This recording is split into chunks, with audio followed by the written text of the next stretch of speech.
Face front, true believers. This is Modular Media's No Prize Podcast, a podcast where we talk Marvel movies, comics, merchandise, and more. I am your host, Chris A. Boingo Writer Gaston, and with me, as always, in the bullpen, representing the house-sitting competition, the Vacuuminator is here. Hell yeah, and guess what? I think we have a special guest. It's not really that special. I've appeared on the podcast before. Hey, it's representing the cultural distinguished competition. Buster Corp, it's me. Hey, you might know me from Things. Oh man, I love Things. I love Things by ThingCore. Yeah. Are there fangs as well? Is there foom? Yeah, maybe, I don't know. But to clarify my position, I am a second generation Palestinian immigrant, American immigrant, Muslim. So it's like I don't know everything. I'm not Kamala's Pakistani. We're not expecting you to know everything, but you're here to go, hey, that's kind of like an immigrant thing, you dumb white boys. Yeah, I'm kind of the cultural consultant, and also just as a big fan of the character, because Ms.Marvel was one of the first Marvel comics I really got into, next to Gwenpool and Silk. I think Ms. Marvel's probably the most distinguished Muslim character in American comics. Probably the only other one I can think of is maybe Simon Baz from Green Lantern, but I've only read a couple issues of his stuff, and I feel like Simon Baz made a smaller splash when he first debuted, and everybody's forgot about him since. Yeah, the only other one I can think of is Dust. I know there was one in Young Justice, but oh god, I heard the later Young Justice seasons are weird. I haven't heard. I just secondhand. I have not seen them for myself. I could be wrong. I know some of my friends are like, "Hey, I want to hear your thoughts on how Young Justice handled the Muslim character." I have not seen those episodes. Isn't the Muslim character also non-binary? Yeah, or I don't know. They might also be in a polycule. I don't know. We're not talking about Young Justice right now. Yeah. That's another podcast. Yeah, another podcast for another day. Let's get into what everyone's been dreading / excited for. Ms. Marvel. I think we should just say overall thoughts, and Buster will hold yours for last because you are the most apprehensive about all of this because it's it's a character very close to your heart. So, Vac, what do you thought about that? Just base impressions.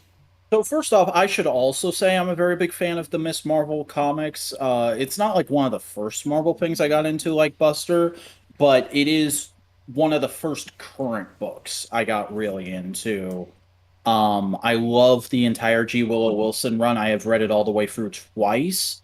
I've not kept up with the character super closely since then, but she is one of my favorites as far as Marvel goes.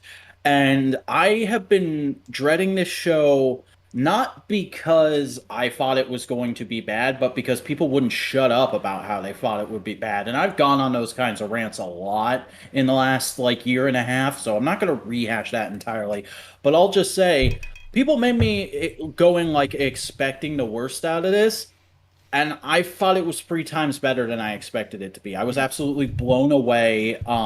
This might be the most movie-worthy feeling Disney Plus show we've had since Falcon and the Winter Soldier.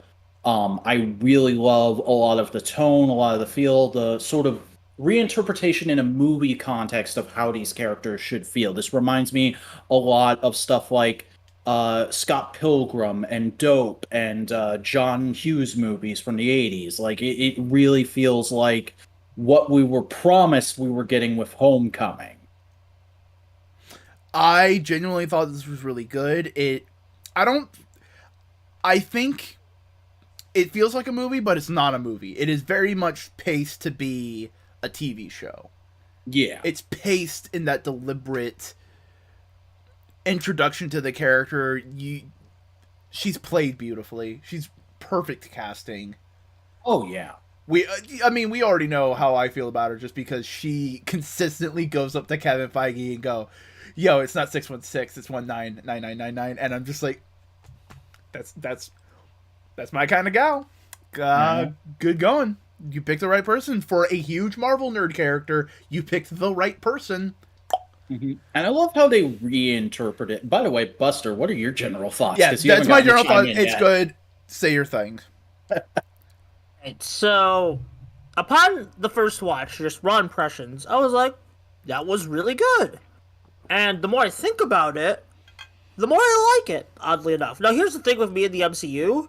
I generally like it, but I do feel when I think about it more, it kind of lessens in quality for me at times. Just like, that could have been better, or like, that wasn't really big on this thing. It very much for the MCU, my enjoyment comes of in the moment.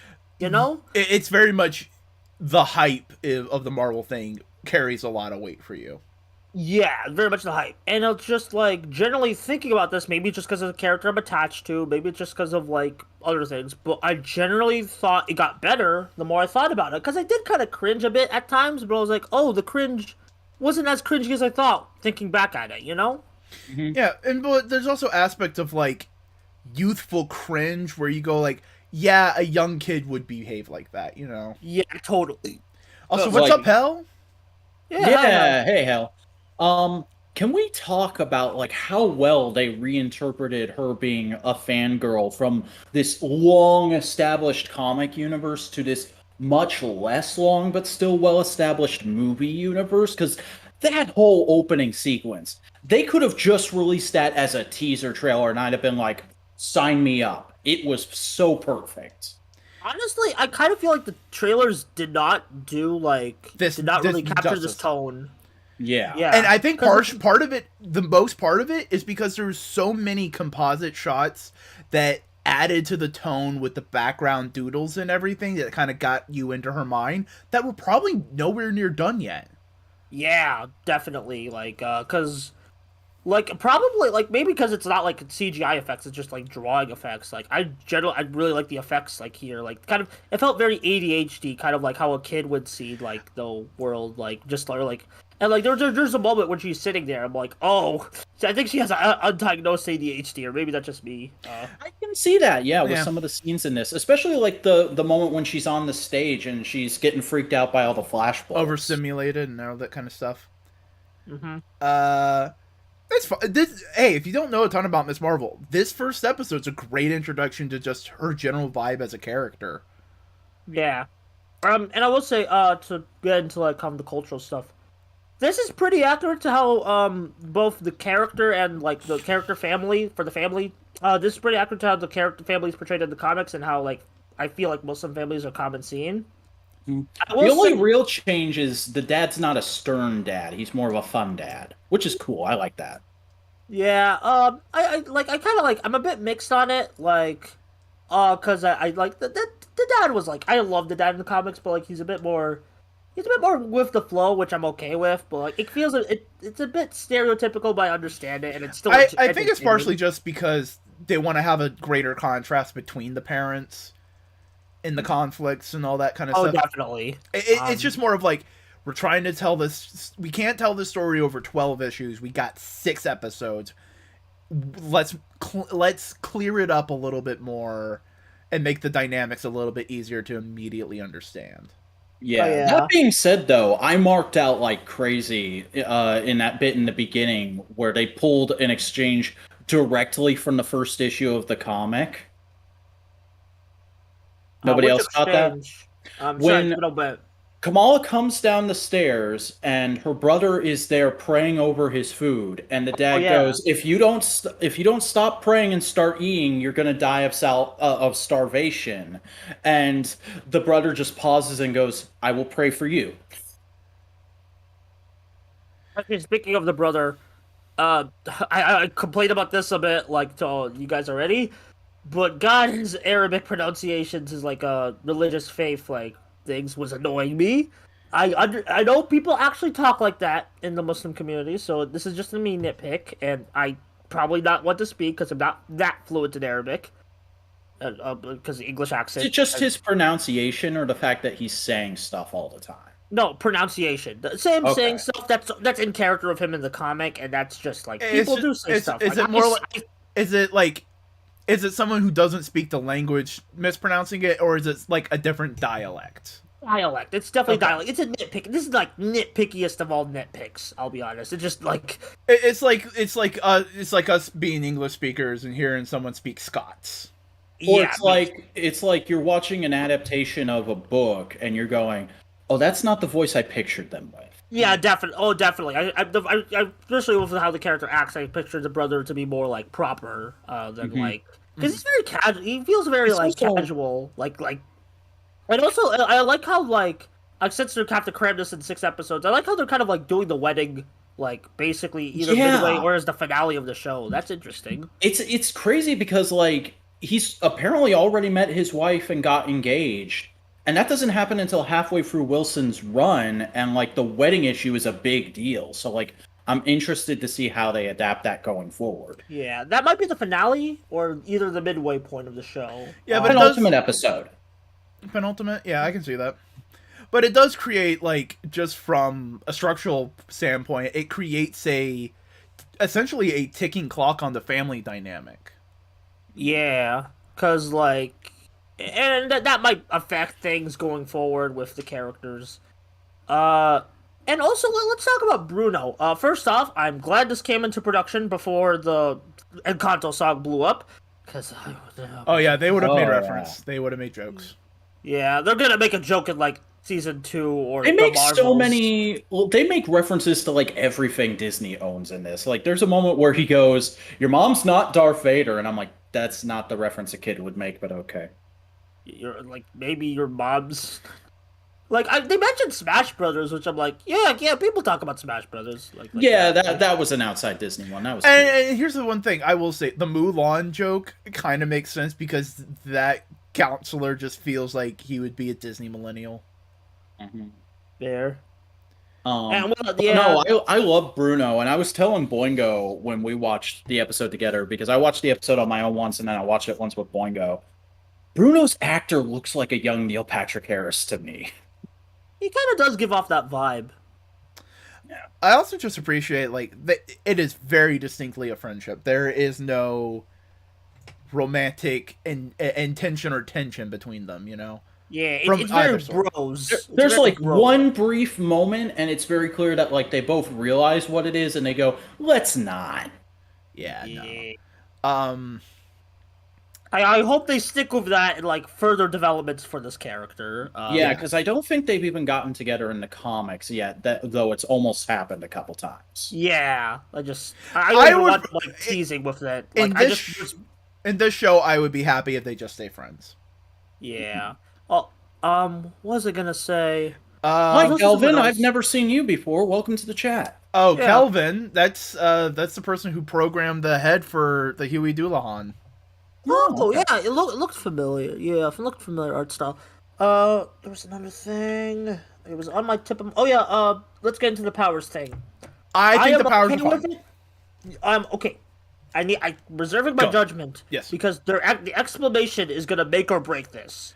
Right. Because she gets it from her quote unquote like antiques, and I'm like, oh, this could be horribly stereotypical and like if done wrong.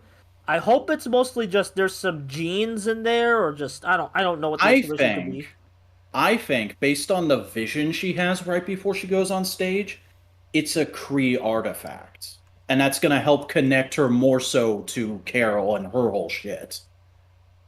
Pre-artifact would work. That would work. Because that also invokes the Inhumans without having to dredge up the Inhumans. Mm-hmm. Like, because Yeah. here's the thing: Medusa, Black Bolt, and Lockjaw are not going to show up at the end of this show. Carol Danvers and maybe Monica Rambeau are. Yeah. And like I do understand like the MCU's Captain Marvel is not the most well liked character out there, so like I understand like the need, but like I feel like the Marvels has the potential to be better than the first. Like I didn't mind it for the record. I didn't hate it as much as everyone else. I appreciate Captain Marvel for what it was. I just honestly, I feel like it could have leaned into girl power even more. I was going like, this movie's not feminist enough. You know what? You're not wrong, because I thought that movie was really boring. I Yeah. felt like it had no personality. Yeah, it kind of just felt like it really like up until the third act, I was like, oh yeah, we're a movie. Let's put some. Like honestly, Captain Marvel felt like 2014 Tumblr feminism. Mm-hmm. Like the most very fun thing surface about that level. movie is seeing young Coulson. Yeah. Yeah. Anyway, back on track. Oh, the powers. Here's the thing: the creator, the showrunners, the writers, the directors, everyone has said this isn't the final form of her powers. So who knows what's happening? Year 2, baby.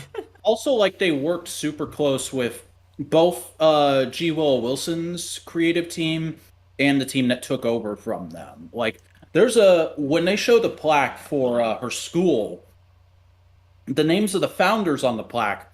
That's the name of every creator that worked on the main Ms. Marvel series up until I think the year this went into production. Which is a nice sentimental thing to do. Hey, Marvel Studios, pay the artists and the writers who create the books, please and thank you. Yeah, especially because you put fucking comic book art in the end credits. That's cool, but pay those people royalties, baby. Pay them royalties. But also make sure to Marvel just needs to fix their royalties. Fucking policy. They've been having. Yeah, they need to fix their policy in general, because literally what it is they just pay people royalties if they print a new trade of something they did. Yeah. There needs to be a hey, if this gets turned into a movie, there you get this amount of royalties. But also, if we take direct images, you get a credit in the film, and you get a base pay rate. Mm-hmm. Yeah. Because I can see what would happen if you just go like, oh, give them royalties if you ever put a comic book cover in a movie. They're just gonna stop doing that. Yeah, like I was literally watching an episode of Justice League earlier, and in the opening credits it said written by J.M.D. Mateus, based on a story by Alan Moore and Dave Gibbons. Mm-hmm. And I'm like, every Marvel Studios thing should do that instead of just saying based on the Marvel Comics or based on the Marvel Comics by Stan Lee. Yeah, especially because like I feel like as the MCU goes, they're taking more influence from modern stuff, people that like current audiences might be familiar with. So it's like, they're gonna notice that. But also like, hey, it should be a thing. It should be. Yeah, just general fairness. Whoever created the characters and the story arc that they're cribbing from, put some things in there. Yeah. But that's our 50th side tangent about that aside. But like, it is important. I do like you were mentioning like Scott Pilgrim vibes. I thought they were watching Scott Pilgrim in one scene, but I think it was a different movie. Yeah, it was something else. New Rockstar said what it was. Yeah, Michael Cera was in like something Kamala was watching, and it was just like, oh, are they literally just showing Scott Pilgrim? This show's really trying to win my heart because. But like, there's that one shot where they're riding their bikes and it's a oneer, and they're like pitching different amalgam versions of Captain Marvel. And, like, it's all appearing on them. Like, that felt so Scott Pilgrim to me, and I loved it. Yeah. It felt like Scott Pilgrim, but, like, Buster, tell me I'm wrong if I am, because I haven't ever engaged with it. I was way too old when it came out. Diary of a Wimpy Kid? It's just the sketchiness of the concept and, like... Like, Diary of a Wimpy Kid movies, probably. Yeah. Like, I think is what you're thinking of. Yeah. I have a complicated relationship towards that franchise. I understand. I'm just more saying, like, as a conceptual idea. Yeah, no, you're totally right. But yeah, I'm very happy with how this turned out. The editing was better than I expected. I really like some of the camera work they do. I know, like, of course, people make discourse out of everything. But, like... They also adapted Zoe super well. Like, just very quickly, you get her character that she's the mean girl, but she's only doing it because she thinks people will like her, because you see her at the convention and it's like, oh, she's into this crap too, but she doesn't tell anybody. And and I'm hoping that's just an extra layer to her character and that they do actually say she's bi later. Because if they don't, I'll be mad. Here's the thing, though. At least in younger circles, Buster, you can tell me if I'm wrong, younger circles seem to be a little bit more accepting of LGBT stuff now compared to when the book first came out. So maybe it's just like, I don't need to hide I'm bisexual. She's just already bisexual. She doesn't have to come out. She's already out. Depends on the circle. be fine. Depends on the circle. Yeah. Depends on the circle. But I'm just I saying, will say. in the story, that could be the thing. It's just like, Yeah. You don't know. You're totally. If just right on like that. at the end of the season, she's like, "Oh, and this is my girlfriend." Yeah, basically that. Disney's 50th first gay character. I'm sorry, that joke out of the way. yeah, no, it's a good joke. It's a good joke. Yeah. Yeah, but I was really surprised, at least, like, and here's the thing I like / worried about. No teases for the villains. I have no idea who the villains of the show are gonna be. That's right. There's like a couple times where they show a photo of a parakeet, and I'm like, are we doing the inventor? Are we doing the Thomas Edison clone thing? But they've no, not they're not actually shown him, so I don't think so. Like, I don't know who she's gonna fight in the show. You know I heard from You know who it should be? who? The Tinkerer. Bring him back from Homecoming. Oh yeah, that would be sick. Okay, now I'm down with that. I'm down because he basically kind of fills the same role as Inventor. Heck, And I mean, if we've you already got characters from Spider-Man movies coming in with those two cops. Yeah, wait, they were? Yeah, they were. Yeah, in the last they were Spider-Man the movie. people interrogating Peter in No Way Home. Yep. Oh no! Oh yeah, from the end credit. I was so confused about that post-credit scene. I was like, who are these guys? like, Wait, fact. Remind me. Was the woman redheaded? Was she a white? no, she was blonde. She was blonde, or was she Yeah, strawberry blonde? she's like a dirty blonde. Jean DeWolf. Oh, What if she's and then Jean the DeWolf? Spider-Man movie is fucking Sin Eater. Hey, we heard you want a gritty street level Spider-Man. Here's fucking Sin Eater, bitch. Do you don't know Sin Eater? Oh, but that sounds awesome. Like that name is. Sin Like, Eater is a literal murderer who wears a ski mask and kills Spider-Man's best cop friend. Like he's just an asshole with a shotgun. That's it. so he's basically like villainous Casey Jones. Yeah. Okay, that's amazing. Please put that in a movie. I don't even as a one-off joke. But that's also the story where Daredevil and Spider-Man revealed their secret identities to each other. Yeah. And like, No, hey, we like, set up Daredevil in the last movie. Hey, he's getting a new season, so maybe they can do a thing. I don't know. We're just getting into other MCU things. But yeah, We do that all the time on this show, though. yeah. Yeah, fair. But yeah, overall thoughts. I'm very happy of this episode. I hope the show continues this momentum because, like, I'm a bit more of a MCU casual than you guys, I'd say, because I haven't really watched all the Disney Plus stuff, but I have heard from like other people and just my experience of WandaVision that, like, towards the end, these Disney Plus shows start to they start to lose some like steam. And I mean, like, this is your character too. This is your precious favorite Marvel character. Yeah. This would be like if they made a Supergirl show, and I was really worried about it being crappy, and then like the first episode showed promise, and then it was really crappy. That's not happened yet. That's rough, buddy. That's rough, buddy. Yeah. I will say also, what else? There was another thing I wanted to mention. Also, just to clarify, I think Kamal's probably my second favorite Marvel character. My favorite's probably Gwenpool, to be honest. But Fair enough. It's going to be years before we even get a concept of Gwenpool in the MCU. We're in Phase 4 right now. Gwenpool's going to be like Phase 8 or 9. Yeah. I don't even need Gwenpool in the MCU. Just make a cartoon for like the Disney Channel about her or something. I don't know. Here's a question I have, just more of like, it's not exact, but like, the family dynamics felt very true to life. Like they're very true to life. Well, at least to me. Again, I don't know how everyone else, but like usually the moms in like in these Arabic households, they're pretty strict, but they're still very like you know they chill with other people like quite frequently. Like I know my mom talks with her friends a lot on her phone. I love the scene right after the driver's test scene, which is fucking brilliant, by the way. But they're in the car driving home, and the mom's like trying to apologize to Kamala that they couldn't pull her butt out of the fire, but she's doing it in such a backhanded way of like, "Oh, I'm sorry that your dad's car that he paid for with his own money wasn't good enough to get you a driver's license." Yeah, that like the scene where like they were trying to save her butt about the thing, but still being very like just embarrassing her. That felt a bit real, man. Mm-hmm.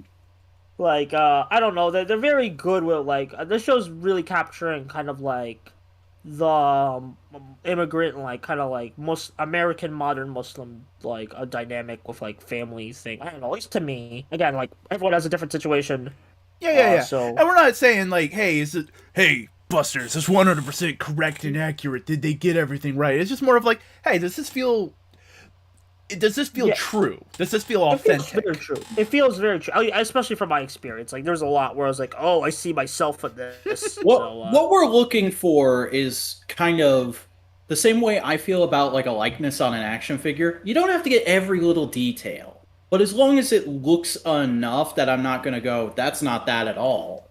It's yeah, no, fine. no, the character is clearly Kamala. It's I have faith that the vibes will be there from continuance from the just at least even if the show's like even if some developments are bad, I feel like Kamala will be consistently pretty good in the show. Also, it should probably be said, everyone in this call has more subscribers than Kamala Khan. Yeah, Close to assert dominance. yeah. I know that surprised me. I'm like, and that kind of like felt like I like also I'm kind of funny like how funny how like what's it oh like kind of like she like they changed her fanfic to YouTube, which is way more marketable to a like mainstream audience, and I'm totally fine with that. But I also like how like there's this little line of like, oh, I'm gonna be at this thing, and it's like it's clear an exposition line. But my dumb YouTuber brain is like, oh no, I say some YouTubers say that, and they'll have like no subscribers, but they'll still like consider themselves big cheese, like you know. Oh yeah, I was one of those kids. Yeah, you're still yeah you. I was gonna literally reference like, Were isn't you that about to right? dox me? Not doxy. I was just gonna be like, isn't that right, Vacuuminator? Wink, wink, kink, kink. Oh no, Power Morphicon 5, what's that? Not. I wasn't even referring to that. I was just like, like boosting yourself as a big cheese before you even like become a cheese. You know? Well, you know, fake it till you make it. Yeah, I get that, but it's like, Look, the Boingo robot that I am forced to submit to and do dirty jobs to be for the more games. Yeah. Basically, did their very first stream saying like, "Yo, I'm the best fucking VTuber. Fuck you." So like, Yeah. Although it makes me wonder what kind of genre would that be considered in the MCU? Would that be considered like true crime video? I don't know. you know, Oh, I do not- love how it. I love how it differs from the actual end of Endgame too. She's like, "Oh, Captain Marvel waltzed up and one-shotted Thanos, and that was it." And it's like Thanos one-shotted her in that movie. Yeah. I would It love didn't- a scene in the Marvels where she goes like, "Oh my god, you punched Thanos and saved the day," and she's just like, "No, I didn't." Yeah. And then again, like that whole battle has like so like to the outside public, there really isn't like, there really isn't what's it called a strict historical retelling of events. Like, yeah, no, it's like Entertaining news. I like that term for it, Kelvin. it's like one part entertainment news, it's one part like celebrity gossip, one part true Yeah. crime. yeah. Because she throws out all these ideas for what Captain Marvel's been doing since, which I feel like is their way of acknowledging everybody complaining about Captain Marvel not being around more after she was introduced. Also, Ant-Man has a podcast. Disney, why aren't you making this? Yeah, get Paul Rudd for like a day and like get other actors when they're available to record their bits. Yeah. You know what? That could either be the best Ant-Man content in the MCU or the worst. I don't know. There's no in between.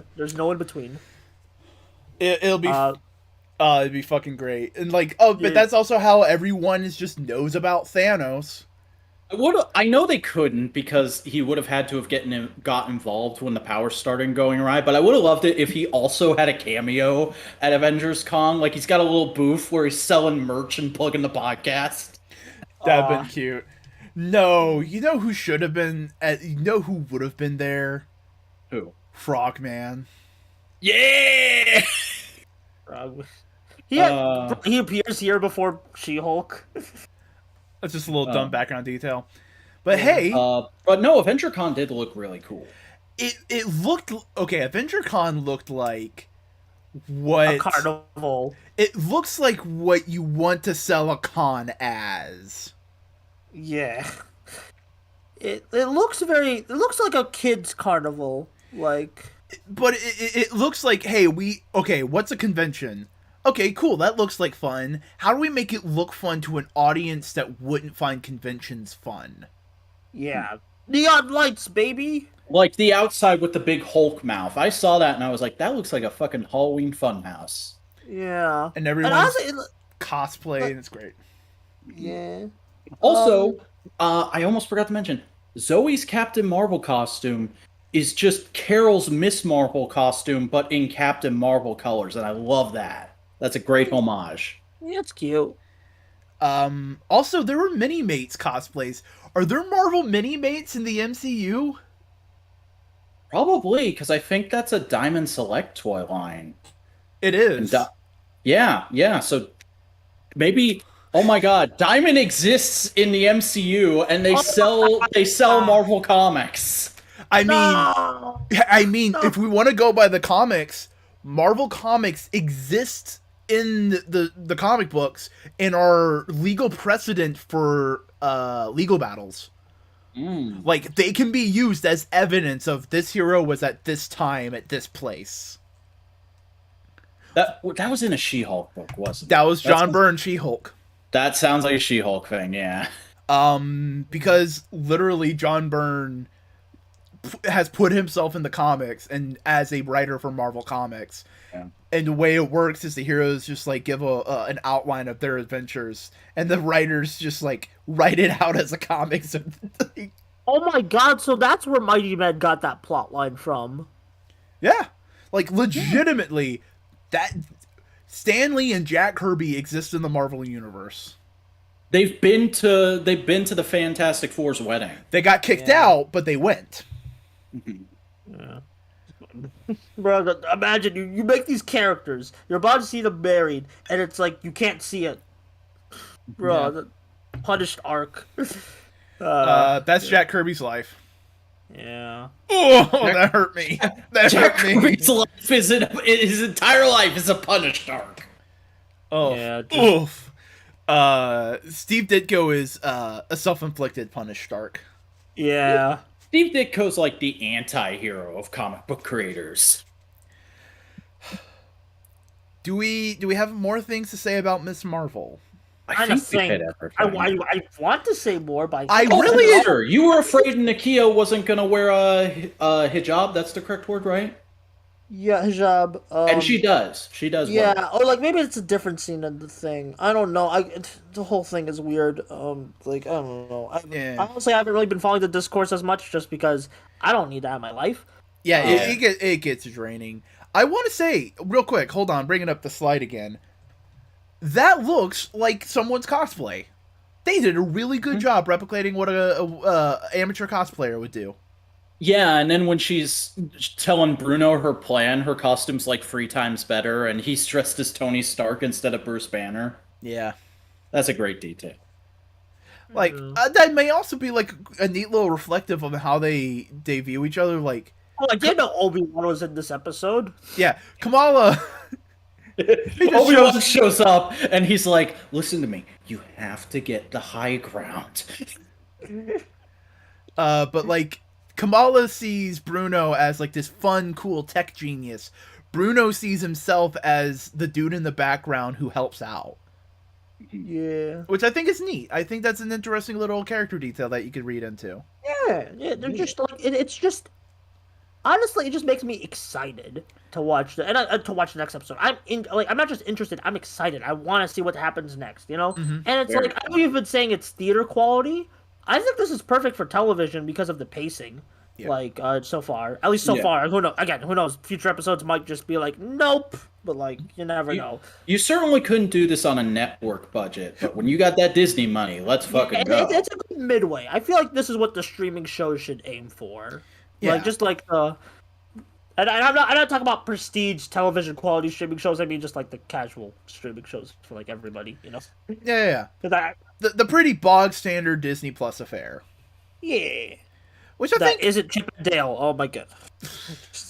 Had to, that movie scarred me, fellas. That's gonna be like your punching bag movie for the year, isn't it? Yeah, it's already my worst movie of the year so far. I don't think I'm not sure what can be worse. Honestly, it's always like every Zoomer I have heard says like, God, that movie's awful. Every millennial and Gen X person I have heard was like, that was so much fun. It's almost like it's playing to two of those crowds and not to one of them. Yeah. no, No, it's okay. It's trying to play to the Zoomer with like the ugly Sonic thing. Oh, whatever. This is a Chip and Dale podcast. Thank God. no, this isn't a Chip and Dale podcast. You know what this is though? What? Obi-Wan. What's the theme song for Obi-Wan so I can hum it while I like? There mute myself? isn't one. Dang it. So I mean, there is one, but it plays during the end credits, so it doesn't feel like a theme song. Okay, so I'll just hum the Mandalorian theme as I exit. Do, do, do, do, do, do, do, do, do, do, do, do. Thank you, Buster. Go follow their content. I'm I'll pretty still be here. I'm just muting my mic. okay. Well, Buster will be back after these Obi-Wan messages. Fun episode. So, this was a great episode. Yeah. I had like a few little nitpicks, but you helped me work them out off mic. And like I also I always do that. People always go like, I have these complaints and critiques about the show, and I just go like, no, you don't. And they're like, you're right, I don't. That's true. That has happened on this show a lot. Every single time. But no, a lot of people were complaining because this episode is so much shorter than the other ones, but I feel like it was a lot more like solid and like it has that very quick pacing that you need what is essentially a heist episode to have, because I said to you off mic once, this feels like kind of a rehash of Rogue One, and that's just because it's also a heist story. Yeah. But it's fun. It's go in, grab. The sets were really good. I enjoyed them. Can we just cut to the chase and talk about the fucking tomb? Hey, you want to know what they did with all the fucking Jedi?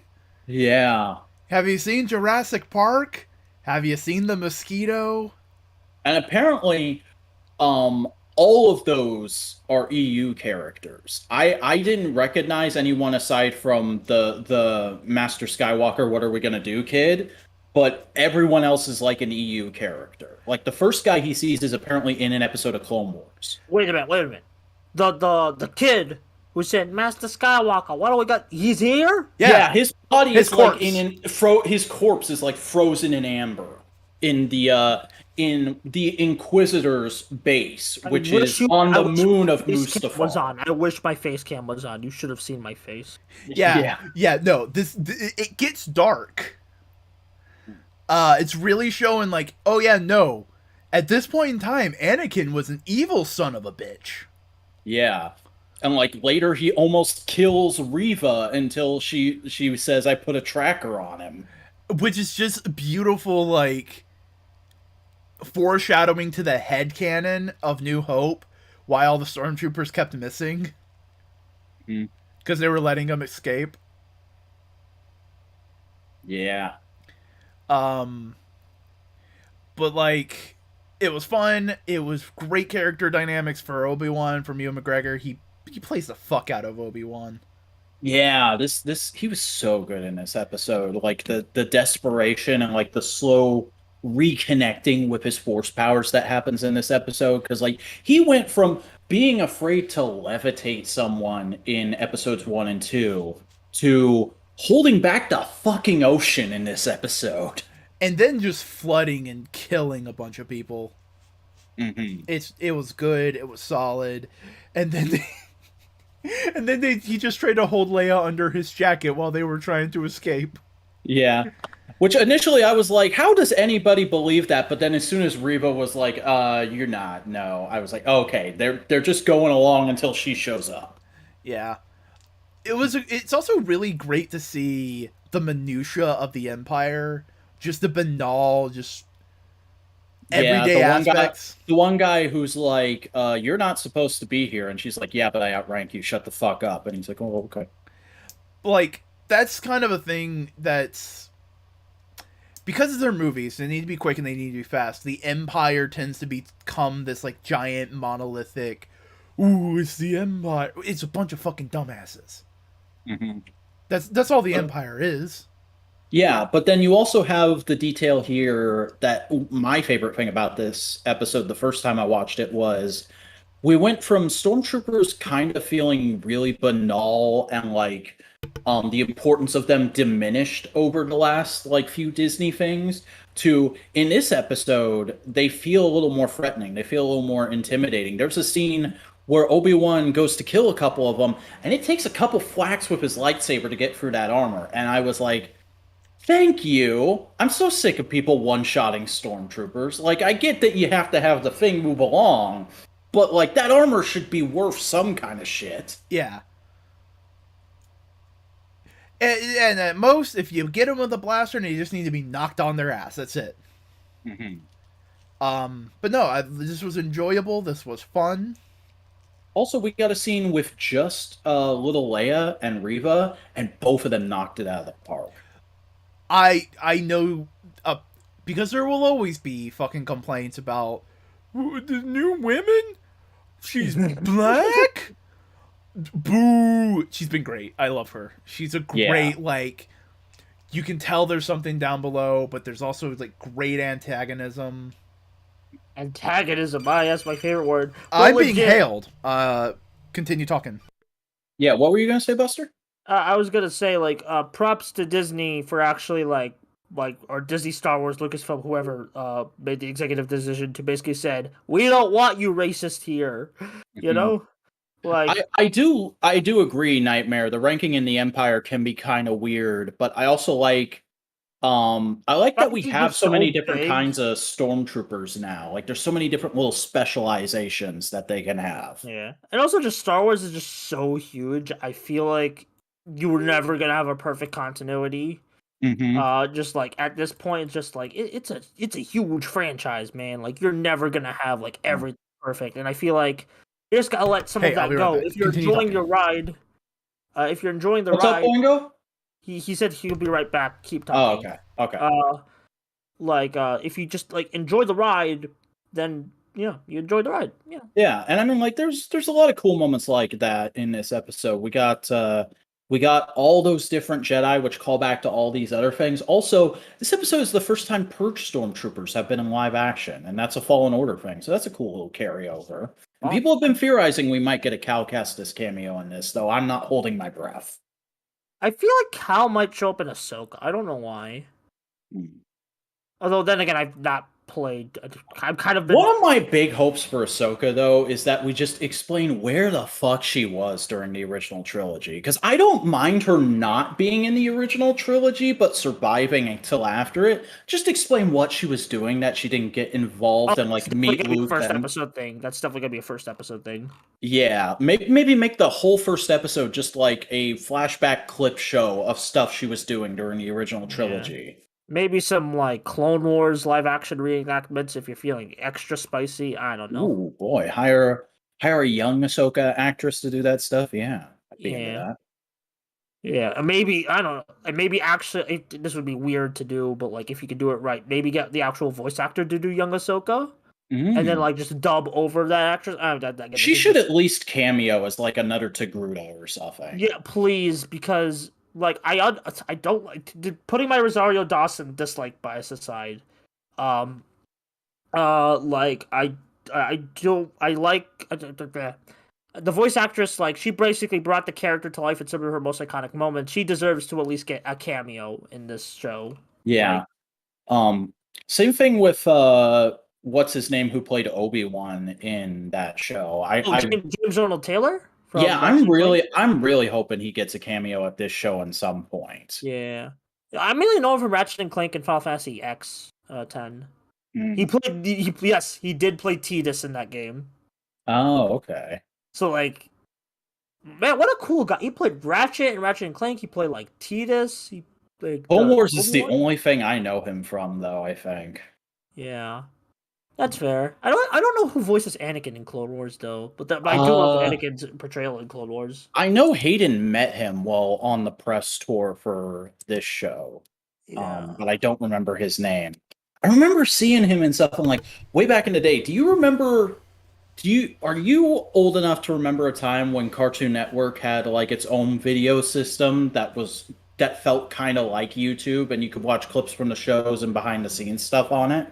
Yes, and it still kind of exists now, but in a very like truncated way. But I didn't really Okay. use the Cartoon Network website that much. I remember watching a Cartoon Network at Comic-Con clip that was like a little interview with the Clone Wars Anakin actor, and in that they were just asking him like, "What's some other stuff that you were done?" And he's like, "Oh, I'm teenage Ben 10. I You're played Lowenthal? Superman. I played Superman and Legion of Superheroes," and I just flipped the fuck out. I was like, "What? This guy's Wait, done all that shit?" let me check this. Let me go on the Clone Wars. Just on a brief note, you talk about that thing. That's where I watched Mayor. Oh No, my that's Matt god. Lancer. Matt Lanter is Oh, I guess I mixed them up because that was when I maybe. was a I don't. child. Let me look. You might have Yuri Lowenthal. Who did he play? But Oh, I think he's mainly done Star Wars stuff. yeah, the Or fucking. Do you remember the anime Mayor? He had a hammer with a ball that talked and had a mustache. I vaguely remember this. It was I neat. watched some Rave Master on that video Oh system. yeah, Brave Master. Mhm. And then yeah, he's oh, mainly done like Anakin and Star Wars stuff. So Okay. hey, are we Well, ready to move on? I guess we can be. yeah. Hey, guess what? What? It's a Superman anniversary. Yay! Hooray! It's a Muppet Show. I mean, it's a Superman show. Superman cool. Yeah, and he should meet the Muppets, even though they won't let him. Rex showed up in Rebels, didn't he? Rex is a side character in Rebels. He's also in an episode of Bad Batch, and basically just like, Rex from Star yeah, he's Star surprised. Tours? Yeah, Hell Nightmare asked about Captain Rex. So like he's been in stuff, but Captain Rex. I thought we were talking about Rex the droid from Star Tours. no. He's been in post Clone Wars stuff, but he has not been in live action yet. Though I hope that Tamura Morrison's little cameo in episode 2 is like them getting him ready for that, because apparently that was the first time he ever actually wore clone armor. Ooh. Yeah, it was all CG in the prequels. Yeah, which is like, okay, that's the thing. It's understandable that George Lucas really wanted to really advance CGI technology in the prequels. Commendable, appreciated even. Fuck, I love practical Star Wars shit. Yeah, I love the mix. Like, I feel like It should be But- mixed. It should have a base of practicality with a enhancement of CGI. yeah, like Mandalorian and Force Awakens are to me like what peak Star Wars visuals. yeah. Like But Superman. Oh yeah, Superman. Anyway, Superman. Yeah, Superman. This segment was just planned as Superman's cool. This was last minute. We forgot Superman Day was today. But I talk about his cousin way more, but I do love Superman a lot. I think he's probably one of the greatest characters in fiction. He's had a rough go of it in the last 20, 30 years, but I feel like we're about ready for a big Superman resurgence with the way the world has been recently. yeah, It's just people have a hard time writing Superman. Mm-hmm. and it Because doesn't people help. have a hard time thinking like he does. Yeah, no, well, totally that. It's like you need that like kind of like not hopeless optimist, but kind of like that smart optimist. You know, Superman is optimistic but realistic at the same time. He's like, Yeah. I'm gonna try and help you, but if you punch me, I'm just gonna punch you back. Yeah, it's. I forgot which movie said this line, but I know one of them said, "Forgive me if it's a Snyder one. He's the best of all of us," or something. I don't Oh, everyone says that. Every movie. That's says that. Okay. in that is in a movie. That was in all the trailers for Snyder's Justice League. Oh, okay. Yeah. But like, You it is. can't- It is an accurate representation, Cal- but not for the Snyder one. But Kelvin's right. If you're just used to writing standard superhero stuff, you can't write Superman. You got to be able to move beyond that mindset to write Superman, because Yeah. I know people will give him shit and like shit on us for using him as a reference. Max Landis has said of Superman that he has all of this power, all of this ability, and he just wants to be a good man. He's still just a nice guy from Kansas. You know, Yeah. he'd be the guy helping old ladies cross the street, even if he didn't have superpowers. He'll help you fix your car on the side of the road, even if he's late to a meeting. He's just a good person. Yeah, and it's and it just pisses me off because especially in these days where we kind of need some hope, like we keep and like no offense to the boys who are invincible, but we keep getting Superman homages that are just like evil Superman instead of like what the true ideals of Superman is. And then you got stuff like the Injustice games, which further enhance this premise that like Superman is like basically people get corrupted by his power, or like and it pisses me off. And again, I like those shows, but like it like that's not the core appeal of Superman. And I like someone said this. I'm gonna basically gonna steal their phrase. Warner Brothers and DC are sitting on a powerhouse property that they're not utilizing well. Though that can be true for a lot of characters. Yeah. But like I feel like especially Superman is just a more egregious because he's popular in fiction, and like who cares what like 5 randos on Twitter say about him? He'll sell. If you just give us Superman, we'll Like, do I know- Superman. To kind of play off a comic pop video that came out today, I know Superman and Lois is on, and I know there's a lot of people who really like it and say it's a return to hopeful Superman. I don't give a shit. I don't want to watch that. That's a CW show. I want a Superman movie series that understands the character. That's why I'm so excited for that cartoon. It feels like that could be the Yeah. spark that like Hopefully. ignites like a golden age of Superman like material, a modern golden age of Superman material. Yeah, because the original Bruce Timm Superman animated series, people always go to Batman the animated series, and Batman the animated series is good, but Superman the animated series, that's some shit, man. That's That's some some good shit. Like from the little I've seen of it, like every moment is just legendary. Like people of talk about like, oh, Batman the animated series and how it completely reinvented Mr. Freeze and Two-Face and it made Harley Quinn. Have you seen Superman the animated series take on Toyman and Brainiac? That shit's lit. That's the perfect Brainiac. That's how you should always do Brainiac. also like the Man of Cardboard speech. Oh, Like the world of yeah. cardboard. Oracle of Cardboard. Sorry, not Man of Cardboard. No, but like Like, that that's Superman. He is a guy who goes like, you have no idea the power in my hand, and how much restraint it takes, and I want to do as much good as I possibly can. Yeah, and it just feels like I feel like if you just make a proper Superman movie or like show, people will get it. You don't have to like update him or modern like. I mean, of course, modernize in like ways and like update like things like I'm just talking about. There's not like You don't have to core change personality. you don't have to change the core philosophy of Superman. Yeah, it's kind of and it frustrates me honestly, and just like because like I want to see a great Superman like on the screen. I loved what little I've read of the Man of like Superboy. Is it Superboy? Superman, Son of Kal-El. Superman, Son of Kal-El. That is one of the best first issues to a comic ever. That just it feels like that first issue is peak Superman to me. So we all love Superman. So here's a quick question for people who don't know Superman. Quick, what's a Superman book to read to understand Superman?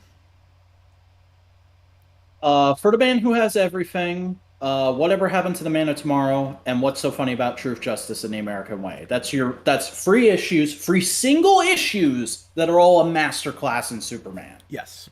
And if you want to read a series, All-Star Superman by Grant Morrison. Like I've tried reading that, and like I'll admit it's a bit harder for beginners to get into.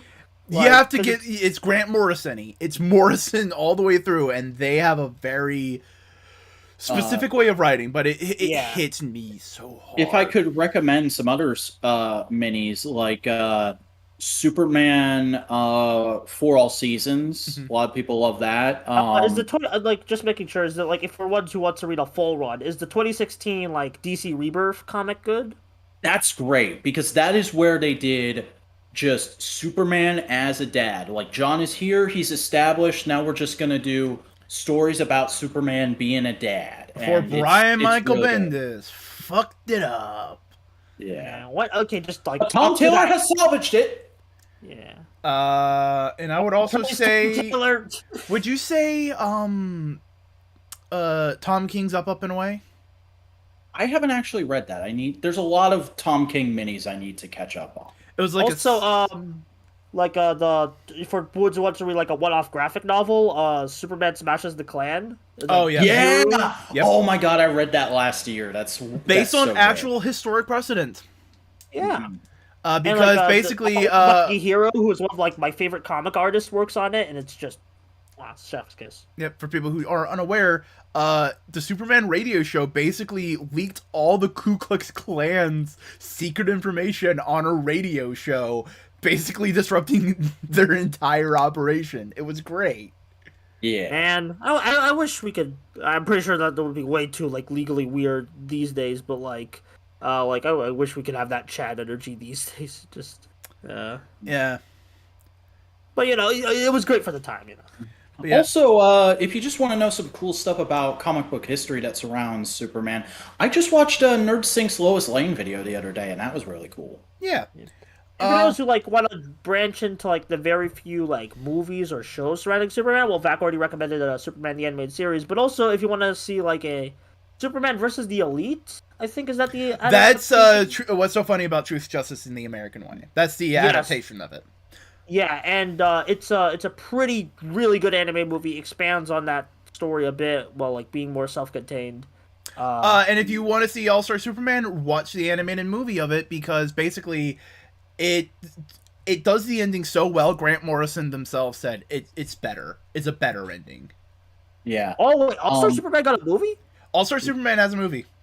It's a direct-to-DVD animated feature. Good. Well, I figured, but yeah. Hell Nightmare in the chat. DC movies don't hit hard, but the animated series are almost always really good. Yeah, that's DC to a T. And it's the exact opposite from Marvel. Department. Yeah, it's man, I wish we could have a Marvel show as half as good. It's just because they've never let show. Bruce Timm leave. And Bruce Timm has a deep and complex understanding of DC's mythos, but he also ships he ships Babs and Bruce. Yeah. He can have his fetish over there as long as he makes our good content. Well, he doesn't always make everything good at DC, in my opinion. There's still really good creatives that they hire, and they in general put more emphasis. I think it's just they had such a good foundation of good creatives that they were able to build upon it with Bruce Timm, Dwayne McDuffie, J.M. DeMatteis, Paul Dini. Who did New Frontier? I don't remember, but there's also he worked Andrea on Romano. Because they also get I was gonna say, they actually get actual comic writers to help write the screenplays for a lot of the direct-to-video stuff. Yeah, because back when they started doing those animated projects that were helmed by Bruce Timm, that Warner Brothers already owned DC, so they already had that company interconnectivity that's only in the last 10-15 years become a thing with Marvel thanks to Disney. Yeah. Marvel has always been in the mood to watch Superman stuff. I just want to go and binge the animated series or watch Superman versus the Elite. I might do that right now. I might leave just to go start watching it. But well, we got news next, news and then comics. So yeah, I'll stick around for the news because I do want to comment on some of these articles. Actually, there's not much I can comment on. I'll probably just leave now just because I'm eager. All right, plug your shit. Buster Corp. I do videos on the internet. Go find it at youtube.com/BusterCorp, or just go. You can Google it, and I do comment other stuff. Maybe I'll do Superman stuff if I feel like it. Bye. Bye. Hey, guess what? Guess what leaked? What leaked? All the titles for the episodes of She-Hulk: Attorney at Law. Yeah, and they're fine. I can see one or two things that might be indications of something losing control. Red is obviously stuff. Do you think we're gonna get MCU Betty Brant back? Do you think that's happening? I don't know. Red's either Daredevil or Red Hulk. Who knows? Or not Betty Brant, damn it. Betty Ross. Betty Ross. Maybe because we can't get Thunderbolt. General Ross because the actor passed. Yeah. But yeah, no. Losing control. She's probably just gonna turn into a Hulk in a courtroom. Mm-hmm. But yeah, no. 4 outstanding individuals. Oh, I wonder if that's a reference to something. Mm-hmm. I feel like that's meant to throw us off the scent. I would be very surprised if those 4 showed up. Oh no, it's not gonna be those 4. But I just would like to say real quick, that I'm excited for that show. That's it. Yeah. Hey, guess what? What? You know Dwayne The Rock Johnson? He has a movie. I am aware of Rock the Dwayne Johnson and his movies. Black Adam trailer dropped. It looks fine. It looks fine. I am not hyped, but I also don't think it's going to be bad. I think at the very least it will be a good movie. I like how much it seems like Dr. Fate is in the movie. That's interesting. I thought he'd be like in 2 scenes, but it seems like he's like the secondary character, which is really interesting. But no, otherwise this looks like a solid movie.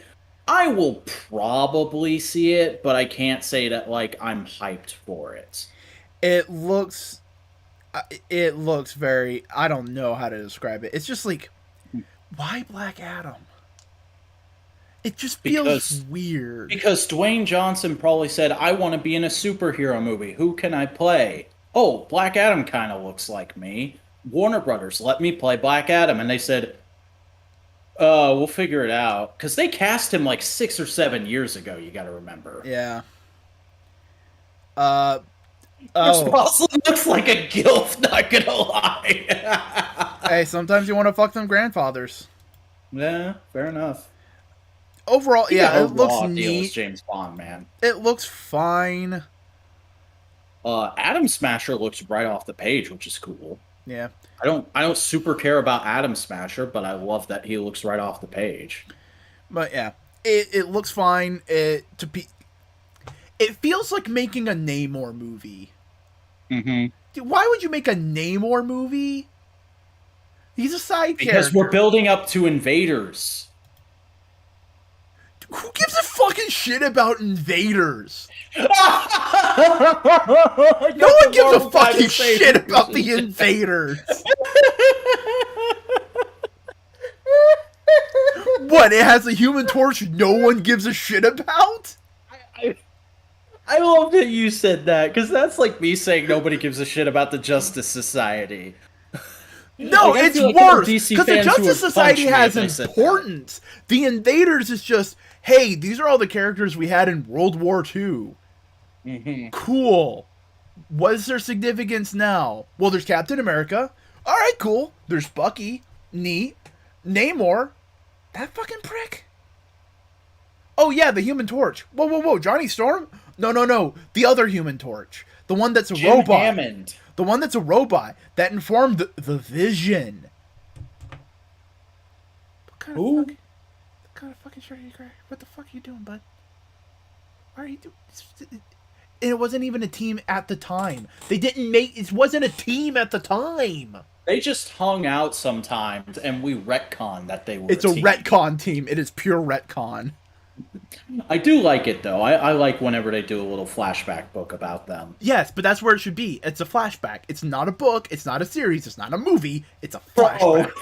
Bro, imagine if that's what they get Chris Evans back for, an Invaders miniseries on Disney Plus. Okay, if you're doing an Invaders miniseries on Disney Plus, okay. There's Jim Hammond, Human Torch is in the background of a scene of First Avenger.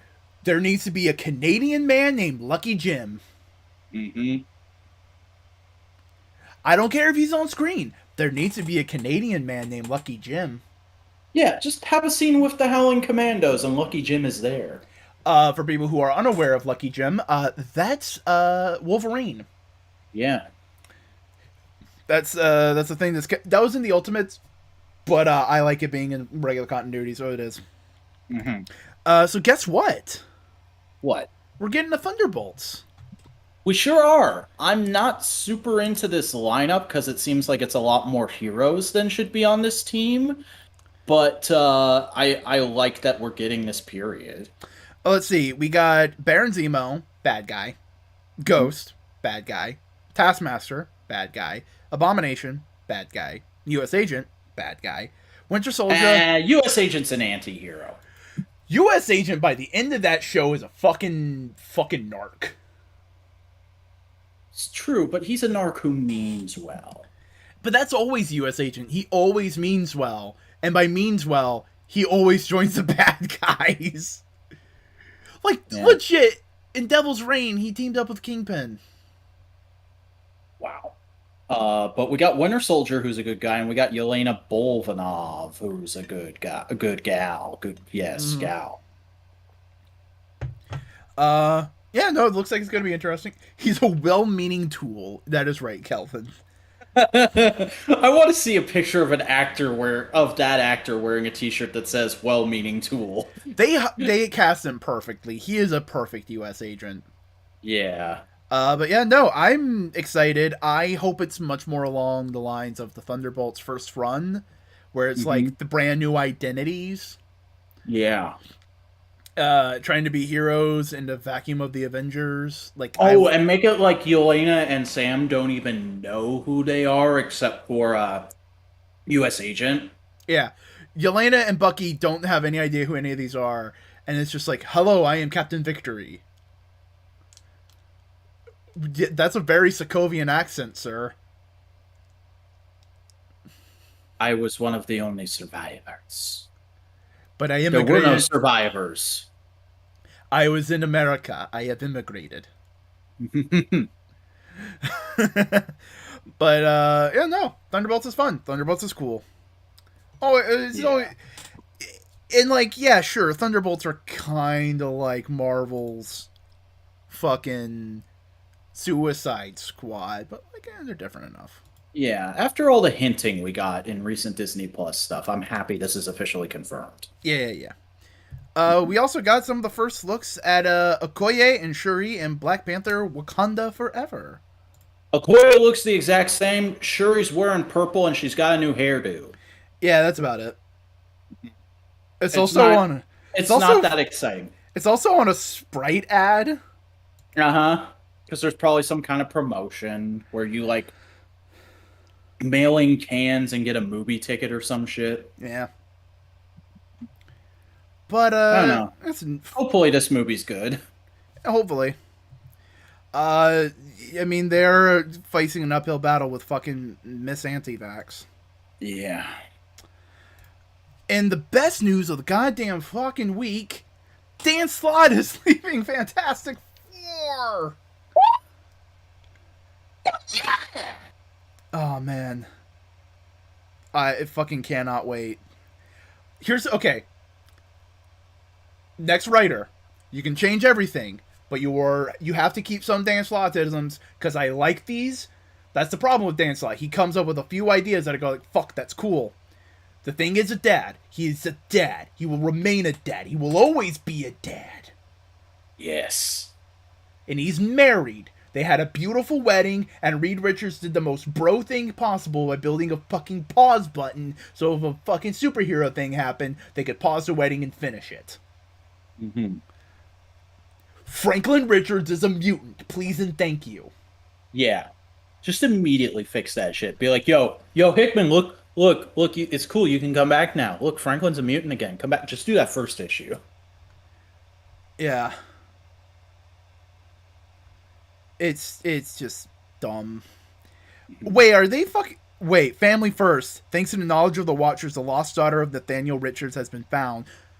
Does Reed have a sister? Maybe. Sister of Reed Richards, the fuck? I mean, you know how these big character-defining runs are. You gotta leave a bombshell for the next writer to deal with. Yeah. And here's the thing. I like Peter Parker's sister. I think that's cool. Not everybody needs a sister. Yeah. Also, Stream. Say hello to Piper, the cat I'm house sitting. It's just a cute cat. Yeah. Hey, guess what? Who you gonna call? Dark Horse. They're doing a Afterlife sequel comic book. I do not care, but I knew you would, so I put it on here. I like Ghostbusters. You sure do, buddy. Is good. Hmm. Uh. Oh yeah, no, they so they finally hit that number. The Mighty Morphin Power Rangers celebrates 100 issues. Yeah, they're it's not 100 issues of a particular book. It's 100 issues of Boom Power Rangers overall, but Mm-hmm. they're calling it Mighty Morphin number 100 because marketing. And also it's going to be Ryan Parrott's final issue on the book, which I did not think was on the horizon, but I'm kind of glad it is because he left a bad taste in a lot of people's mouths. He had a really great start. Go Go Power Rangers is a fantastic book, but ever since they switched to Mighty Morphin and Power Rangers, it's been hit or miss, very much so. So to see him making an exit, I don't want to be like, yeah, get the fuck out, but like I'm happy we're gonna get new blood in here, and seemingly we already have. I kind of hope Matt Groom just takes over the other book and is head writer for a while because he's been doing great work. Yeah, but hey, Power Rangers. Yeah. We got more shots of Bloodshot, the Valiant Yeah. comic Free dude. Zero, Free Zero Bloodshot. It's still coming. Also, apparently they're doing Exo Man of War. They just haven't shown him yet. But some more photos of Bloodshot came out this week. We still don't have pre-order information yet, though, which is a little annoying. We'll probably get that next week. I'm hoping we'll get that next week. Yeah, Exo Man of Because War is like, what if Iron Man but a Viking? yeah, because like I like the way this. Oh yeah, pre-order is on June 15th. Mm, mm. So I'm liking the way this looks. I really think this looks like just a fun, interesting action figure, even though I don't care about the character. So if I can fit it in my budget for whatever month it's supposed to come out, I might go ahead and pre-order it. Yeah, it's neat. I say as someone who actually has a issue of Bloodshot hanging up on his wall. Yeah, Bloodshot, that character, he's cool. I just like weirdo 90s shit. Yeah, yeah, that is kind of your aesthetic. All right, Hey, let's talk about some Todd toys. hey, Todd Toys, Todd Toys. Black Adam. I'm really impressed with this figure actually, because this looks Really? like the best Dwayne Johnson likeness I've ever seen. Really? Yeah, like this beats out a lot of his other movie figures that have happened recently. This beats out any WWE figure I've seen. This is really friggin' good. Huh. It Eh. looks like he posed for this picture. But yeah, no. Yeah, Um, their movie coming out. They're making a toy for it. mhm. Also seems like they learned their lesson with how everybody got mad about that Flash figure being peg holes for the lightning. These just wrap around his arm, and I like that much better. Yeah. Again, looks cool. It's just I'm confused about him being around. Yeah. Also, you can get him in a cloak. I believe that's going to be a Target exclusive. Yeah. It looks neat. Yeah. Am I getting Nightmare's chats delayed? Because Nightmare just talked about the cat. I don't know. Maybe. Oh hey, we got some new looks at some of the Marvel Legends What If wave, Ultron wave. Yeah. Yeah, after these being just digital renders for the longest time, we finally got to see some physical shots of them. And these are looking pretty spiff. I love the sort of shiny finish on Infinite Ultron. Uh, Kate and Clint look a bit better than they did in the renders. They're still not super accurate to me, but like they've got that uncanny valley that's like halfway towards what the actor looks like, but is kind of cartoony. I could see you fitting these into a comic display. Yeah. I can especially see that face sculpt in the comics display. Yeah. Like I might get these if I have extra money that month just for uh just because these looks, the comic versions of these looks are super old figures that are kind of hard to get a hold of now. Yeah. They're good looking. Also, I'm annoyed back with this, but why does Peter have a sister? Hell nightmare. Peter Parker has a sister because one writer thought, yo, Peter Parker's parents were spies. What if he had a sister who was a spy? So he has that he never knew about. Isn't she a Shield agent, or like Shield doesn't exist anymore? Does it? Yeah, she's in like the equivalent of Shield. She's just a super spy. She does super spy stuff, but she shows up occasionally and goes, "Peter, let's go on an adventure." Yeah, we need to do thing. There's another aspect that she might not actually be his sister. She might actually be the cousin to the chameleon. But ultimately, in my opinion, it doesn't matter because she actively wants to be Peter Parker's sister, and Peter Parker actively thinks of her as her sister. And even if they weren't blood related, they're family now.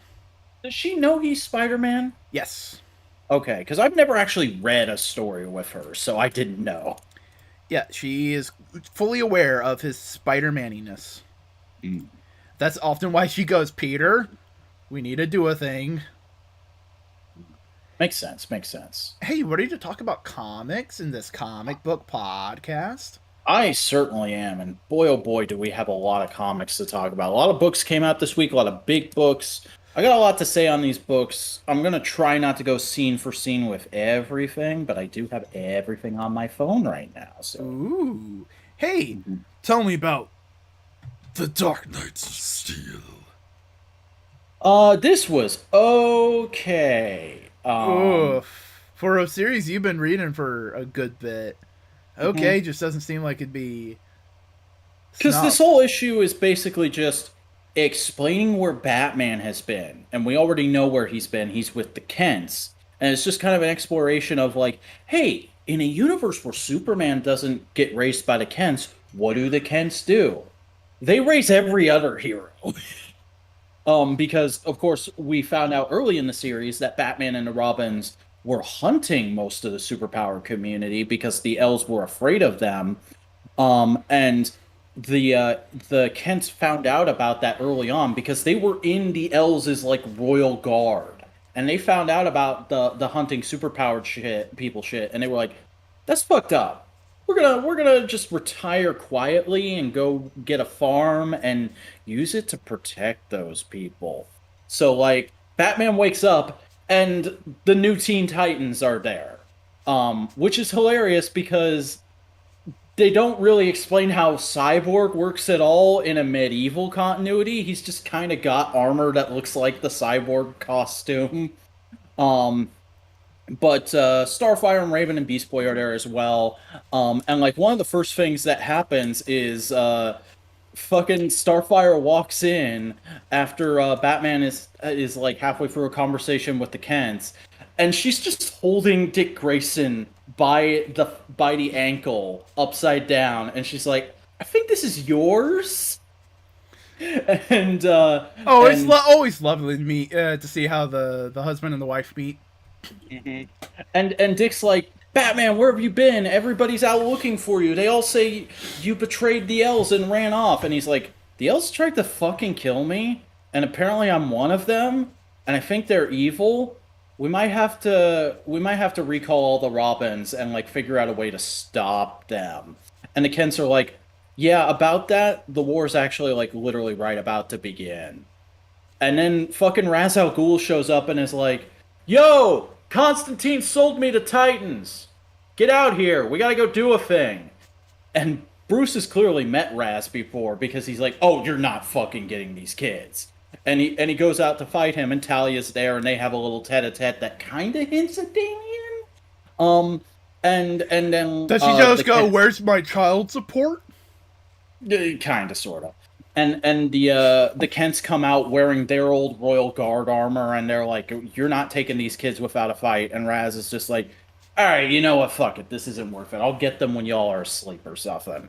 And then they're like, yeah, fuck that. We're not going to wait around. Let's go try and stop this war before it starts. And that's the end of the issue. All right. Well, it looks like it's gearing up towards the end. Yeah. Hey, tell me about Killing Time. This was a pretty fun issue because the Help catches up to Batman in this issue, and instead of them having a big fight, the Help is just like, "Yo, you're after Catwoman and Riddler. I'm after Catwoman and Riddler.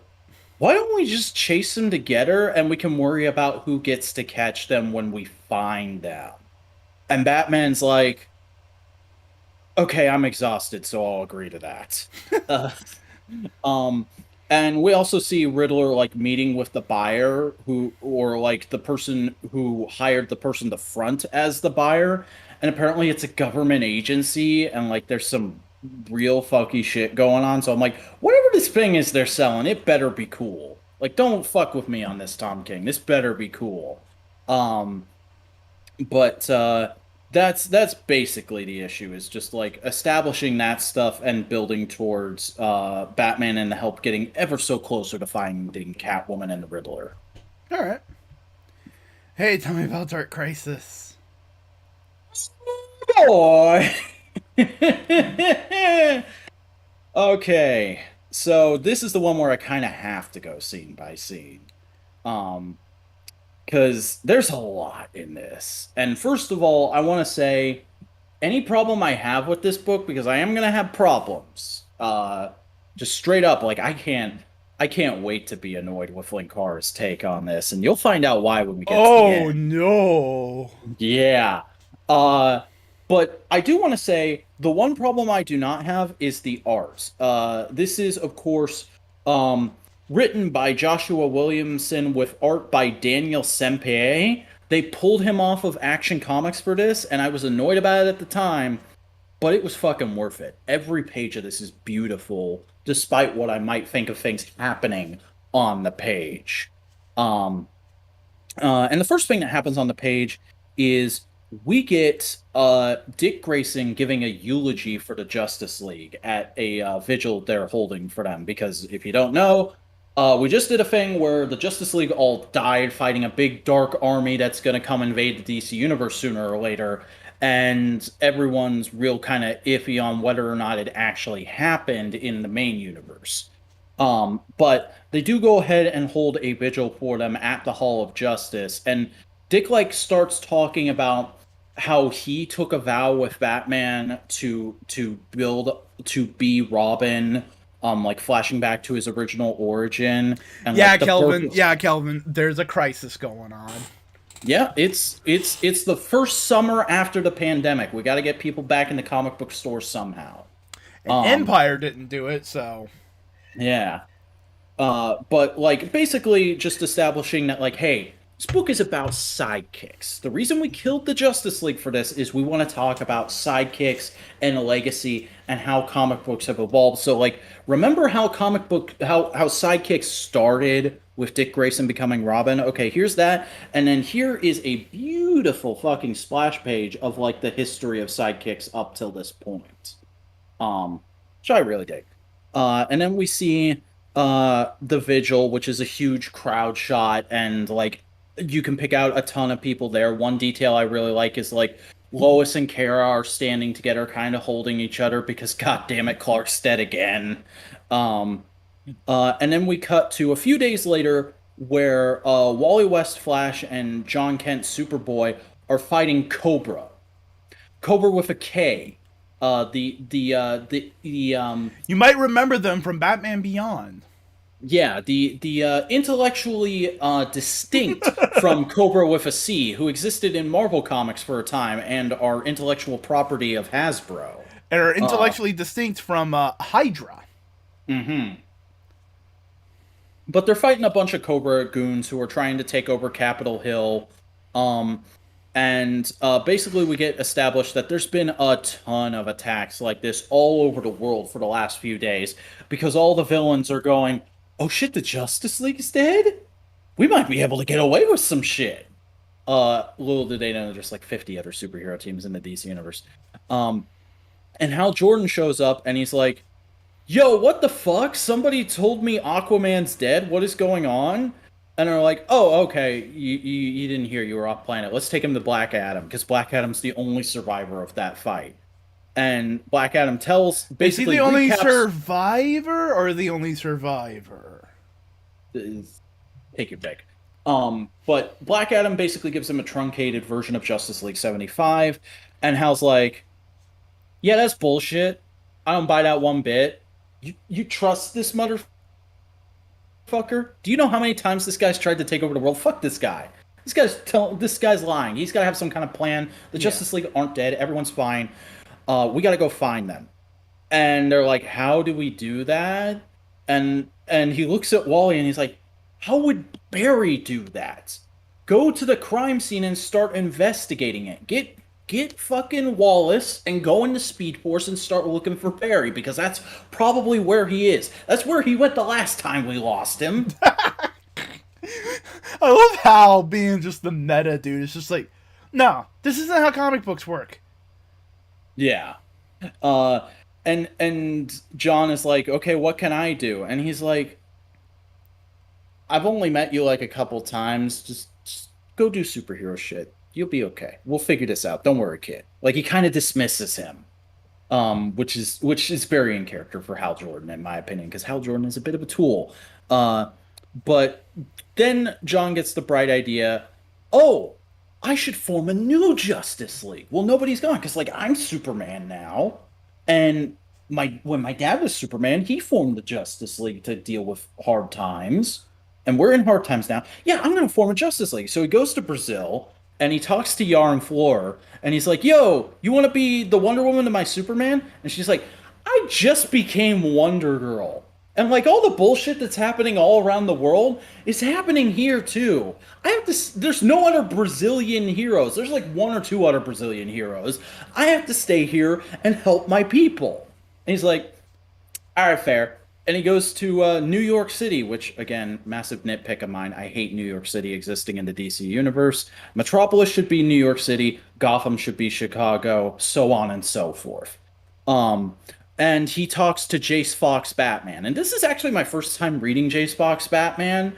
And he's basically just early Bruce. Like, my impression of him is like, oh, this is DC's way of having a version of Loner Batman is still in current continuity. Okay. Because John shows up and stops this car chase that Jace is in, and he's like, yo, Justice League? And he's like, fuck off. I had that handled, you super jackass. And he's like, oh, all right.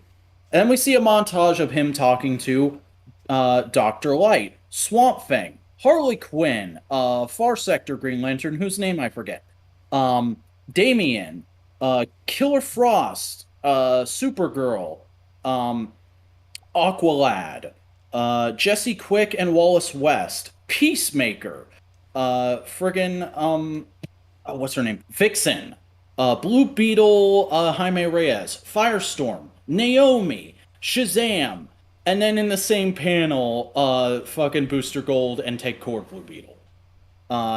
And then we cut to a couple days later at the Hall of Justice where people are protesting with like the end is near signs. One of which I love. It's just death is meaningless. And I'm like, you get it. You get it, Joshua Williamson. Good for you.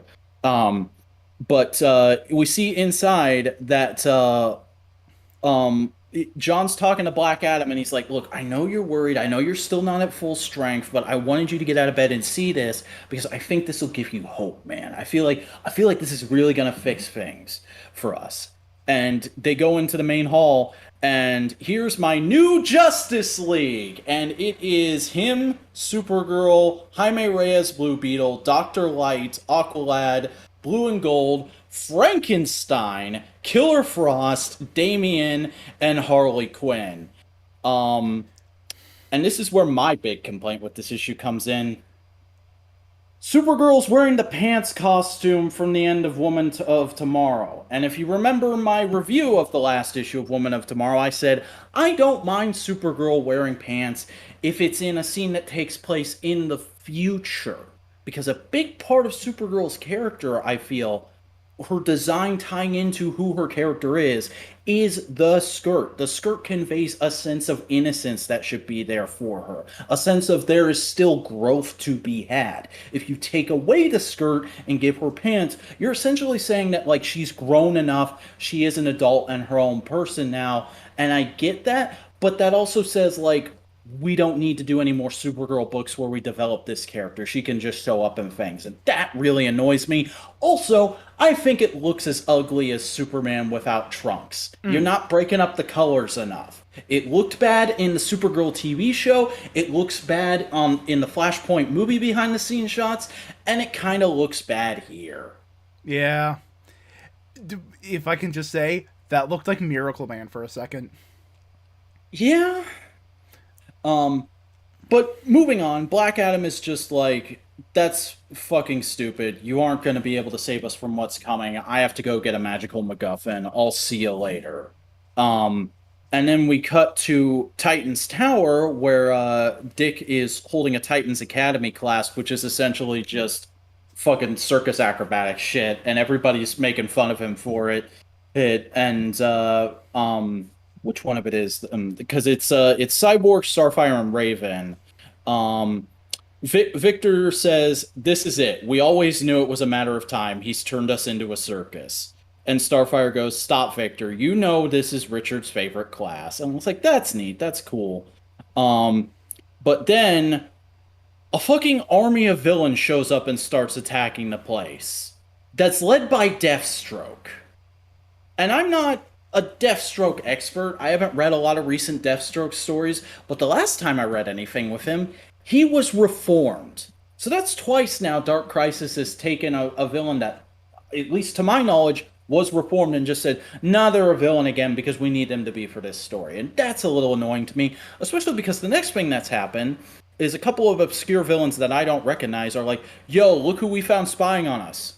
And it's Beast Boy. And he's like, what the fuck are you doing, Slade? What is this bullshit? And Slade says, we're not going to destroy Titan's Tower, Garfield. We'll let it stand as a bloody warning to anyone who tries to pick up the torch and put on a costume. And then it just cuts to a black panel that says bang. That's the thing I think Linkar is going to flip shit over. I don't think... Now, this is only the first issue. No body. I don't think Beast Boy's dead. But I can see a lot of Beast Boy fans flipping shit over this.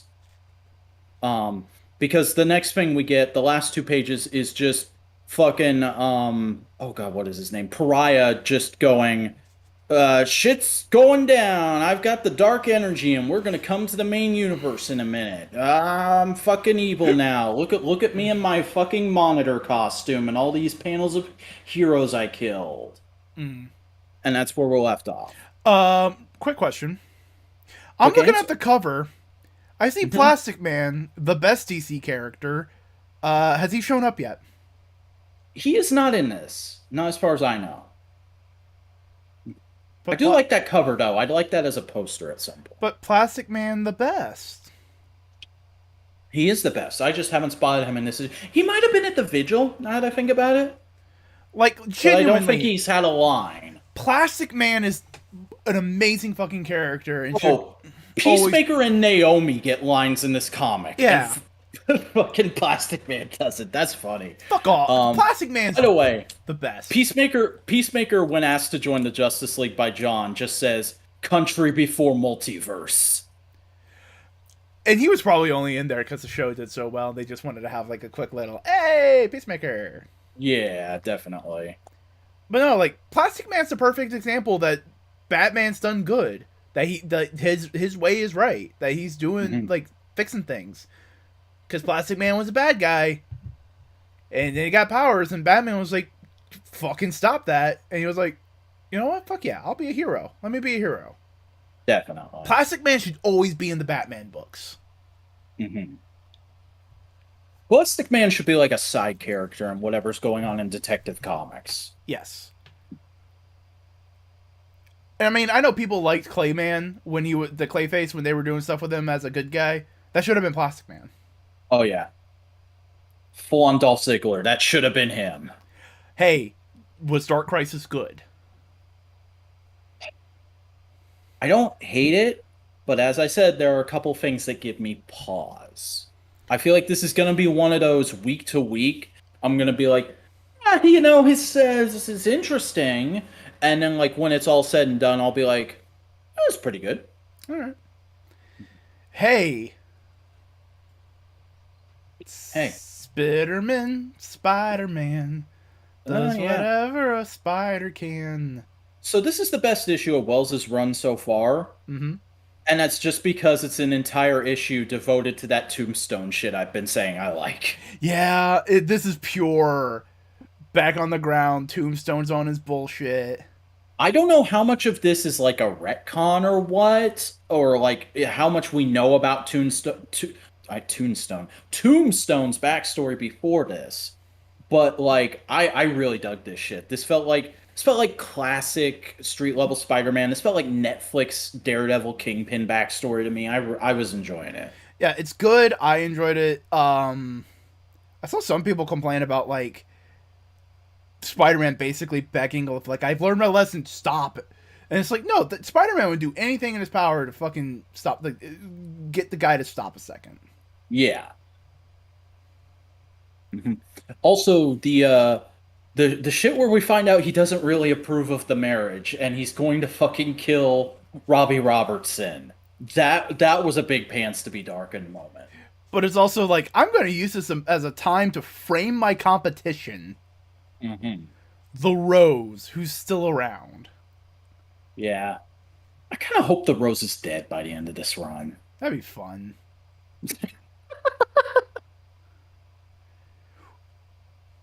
I mean, out of all the mobsters in New York, Jigsaw, Tombstone, Hammerhead, Kingpin. Yeah. Also, we gotta find out what the fuck is up with this guy Mary Jane is with soon, because he fucking paid $4,000 in medical bills for Peter when he's fucking Peter's girl. What is up with this guy? Is he fucking Peter's girl?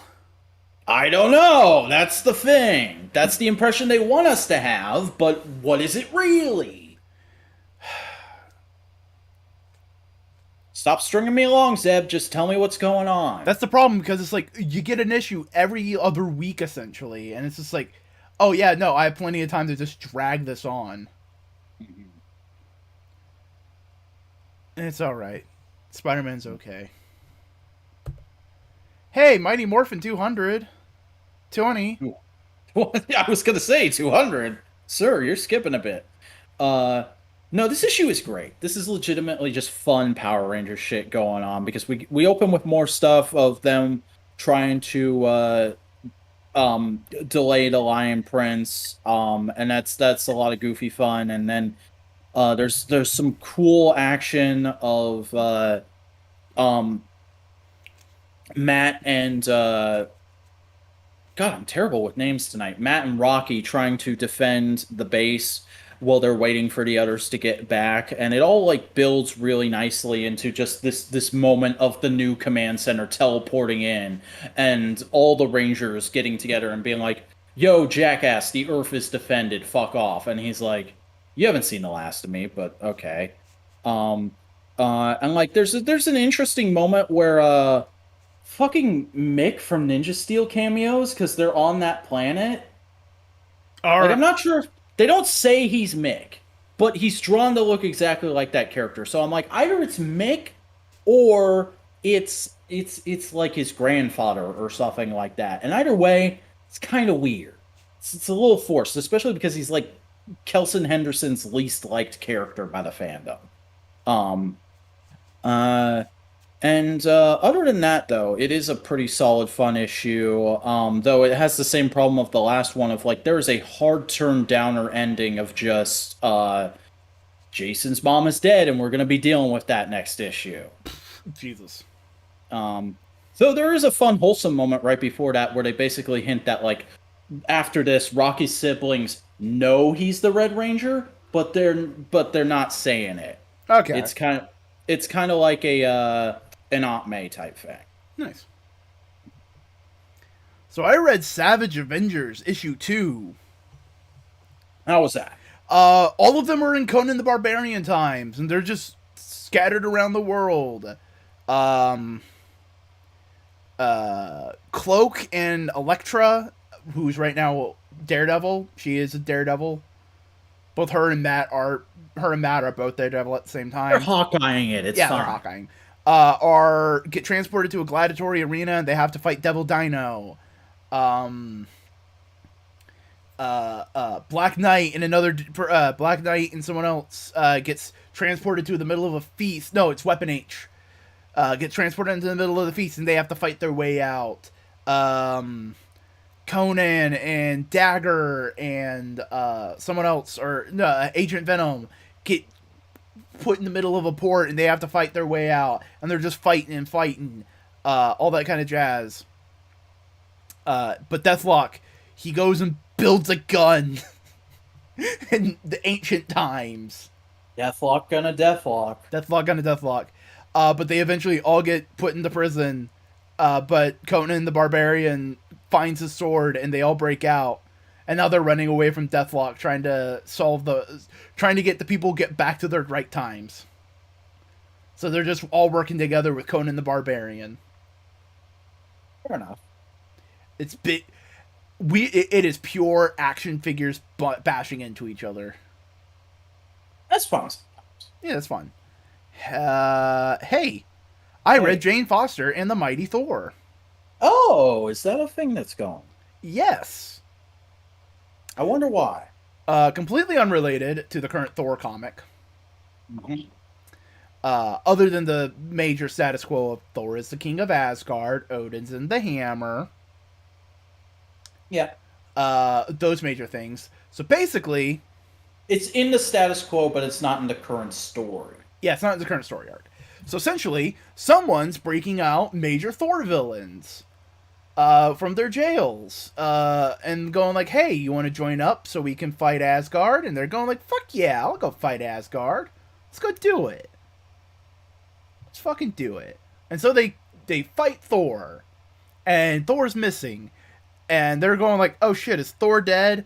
And Jane Foster, who's currently a Valkyrie, goes like, nope, Thor's not dead. I can see the life and death. Thor's not dead.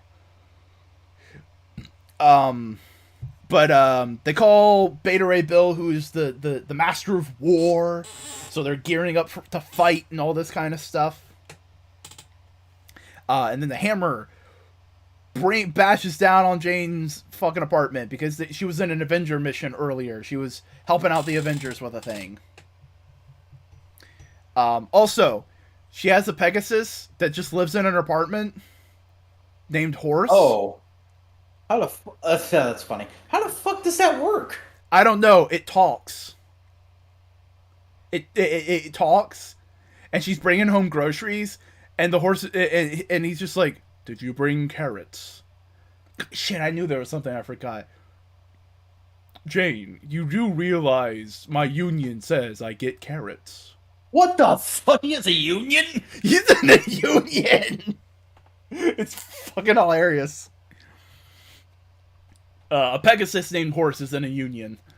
Marvel, everybody. But Mjolnir busts in, and Jane picks it up and Jane goes like, fuck.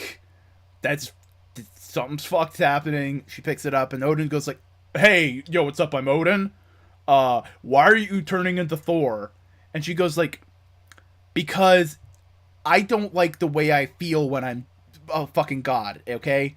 I'll be Valkyrie, and if I need to become Thor, I will become Thor, okay? Let's go solve this. Damn, the Pegasus, we live in better than most, right? Yeah, that Pegasus is privileged. We also see Brunhilde, who is the kind of like MCU version. Yeah, movie Valkyrie. Movie Valkyrie, she's in here. She's on a date with a gal. And it's adorable. Oh, good for her. But she gets called away because Jane goes like, hey, we got superhero shit to do. And she's like, fuck, I was enjoying this date. And it's a cute and adorable because like the waitress goes up to the cook and goes like, young love. And then they just go like, yeah, that's adorable. Yeah, happy Pride Month, everybody. Yeah, and it's just a simple little like beginning of the story. It looks like it's gonna be fun. Oh, Sick. why did everyone get released? Well, they're trying to do a thing, and the person who helped release them, who didn't release them but helped out and like gave the how to do it all, was Enchantress, and she goes like, "I don't care what you do as long as I get what I want." Enchantress, don't you have kids to feed right now? Thor, she wants Thor. She wants the Thor dick. She does have kids. They're in Strange Academy. They're You teenagers. want more kids? Because that four dick is how you get more kids. So yeah, fun first issue. Hey, speaking of Pride, tell me about. Oh man, Tell is me it time about- for this? Tell me about the Queen of the Lesbians. Oh, okay. It's not. It's Poison Ivy. Yeah. So interestingly enough, we were talking about Miss Marvel earlier. This Poison Ivy book is the first G. Willow Wilson book that's come across my path since I stopped reading Miss Marvel. And it's essentially a book that like is definitely in continuity. It's not Black Label, but like I feel like they're gonna have to backpedal from it after it's over because it's clearly doing a thing, but the thing it's doing, I feel like, is not gonna jive with a lot of people because essentially Ivy is incredibly nihilistic in this, and she's going full fuck the world. I'm going to kill everybody with crazy dissolve your body spores. And she has narration all throughout this that's written to Harley like a suicide note. And she's essentially just making her way. Oh, and we flash back to like the argument they had that sent her down this path at some point. Yeah, because they're broken up in the comics right now. Yeah, and the whole issue is essentially just her going across America and being like, I can't see the green anymore. That fucking sucks. I hate that I can't see the green. I used to be super powerful, and then that got taken away from me. This sucks. I hate life. I hate humans. I'm gonna fucking kill all the humans. Oh, these guys at the truck stop want to hook up with me? I'm gonna kill them. Fuck them. Angry lesbian energy. And it's like, this ain't bad. But, like, I don't know if this is going to appeal to a whole lot of people, and I'm not even sure if it appeals to me. I'm going to have to give the second issue a go and then make up my mind. Fair enough. But, I mean, that feels like a Poison Ivy thing. Yeah, definitely. Hey, we both read Marauders. We sure did. I don't remember a lot of it. It's a lot of the same thing, where eventually they're trying to figure out how to solve the situation. They get in front of Charles Xavier's daughter, and she goes like, why the fuck are we dealing with all this secret bullshit? You're our friends. Is it just these red assholes are just keep doing shit? Fuck off, red assholes. All the while, Cassandra Nova's being a fucker.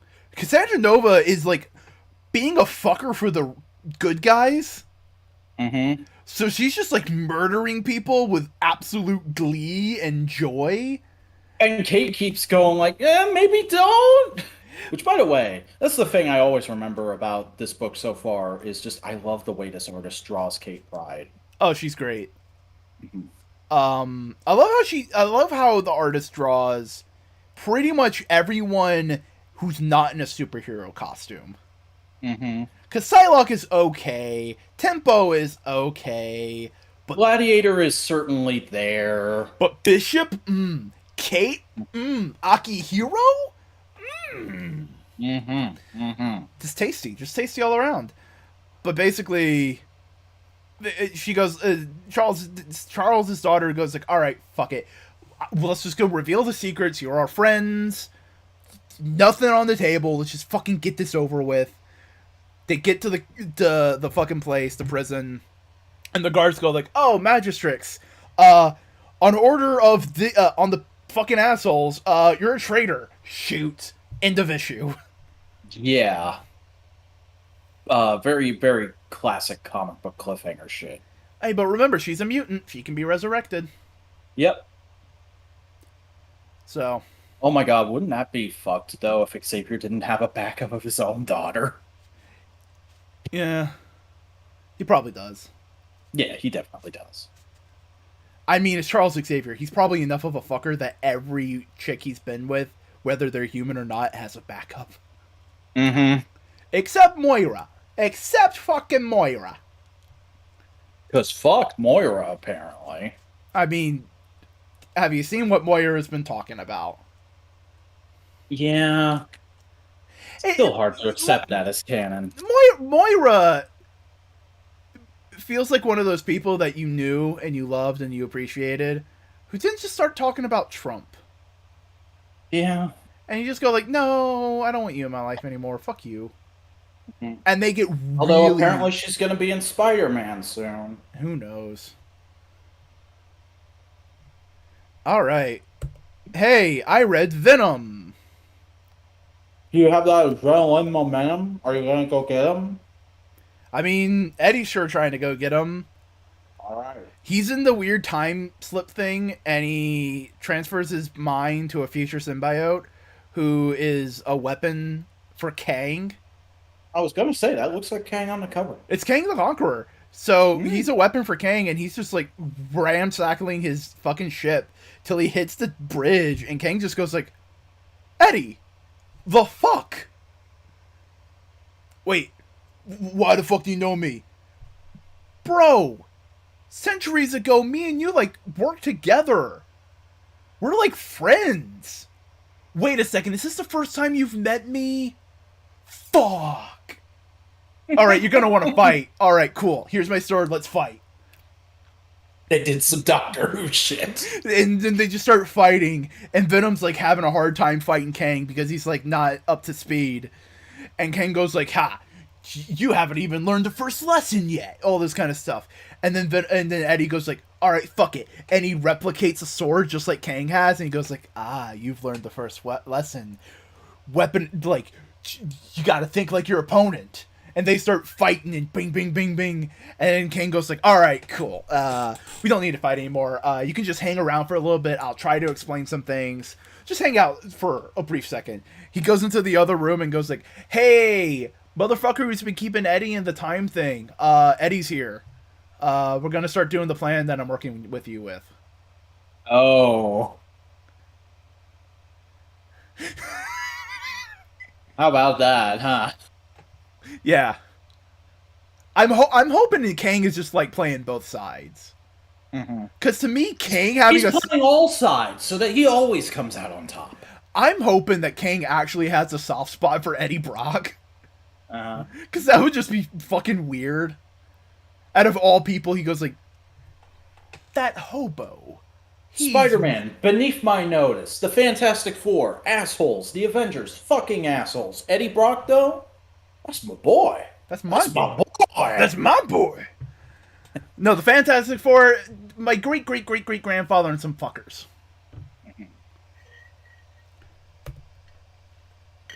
In Thor, banner of action figures, I mean war. This is literally Donny Cates playing with his action figures. That is it. Yeah. That's it. Thor is a Hulk.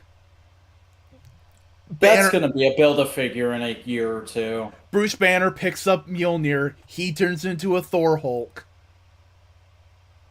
They start fighting. It's just action figures. It's fun. Fuck off anybody going like, oh, these series are fucking bullshit. This little event's bullshit. All it is action figures being clashed together. Yeah, that's what it is. That's why it's fun. It's just action figures. Fuck you. Fun! Have fun! Just because it's not Immortal Hulk and groundbreaking and telling new stories doesn't mean it's not that value. It's fucking... Not every comic run needs to be Alan Moore's Swamp Thing. It's big, fun, bombastic action. Let it be what it is. Also, Thor Hulk breaks the Rainbow Bridge. Ooh. That's going to be a problem. Hey, tell me about DC Pride. Alright, now we're doing this. Now we're getting down and dirty. Because a lot of people on Twitter got upset about this comic. Because at the beginning of this comic, because this is a lot of short stories featuring LGBTQ plus characters from around the DC universe, The first short story is about John Kent Superman and his boyfriend and Damian Wayne all going to Pride. And after Damian Wayne is like, yo, I brought fucking tear gas, and I brought my smoke pellets, and I brought a taser, and he's like, what the fuck are you doing? Pride's not a riot. It's a party. Everybody got all upset about Superman saying that Pride's not a riot in a year where there's a lot of big LGBTQ plus issues that we need to be worried about.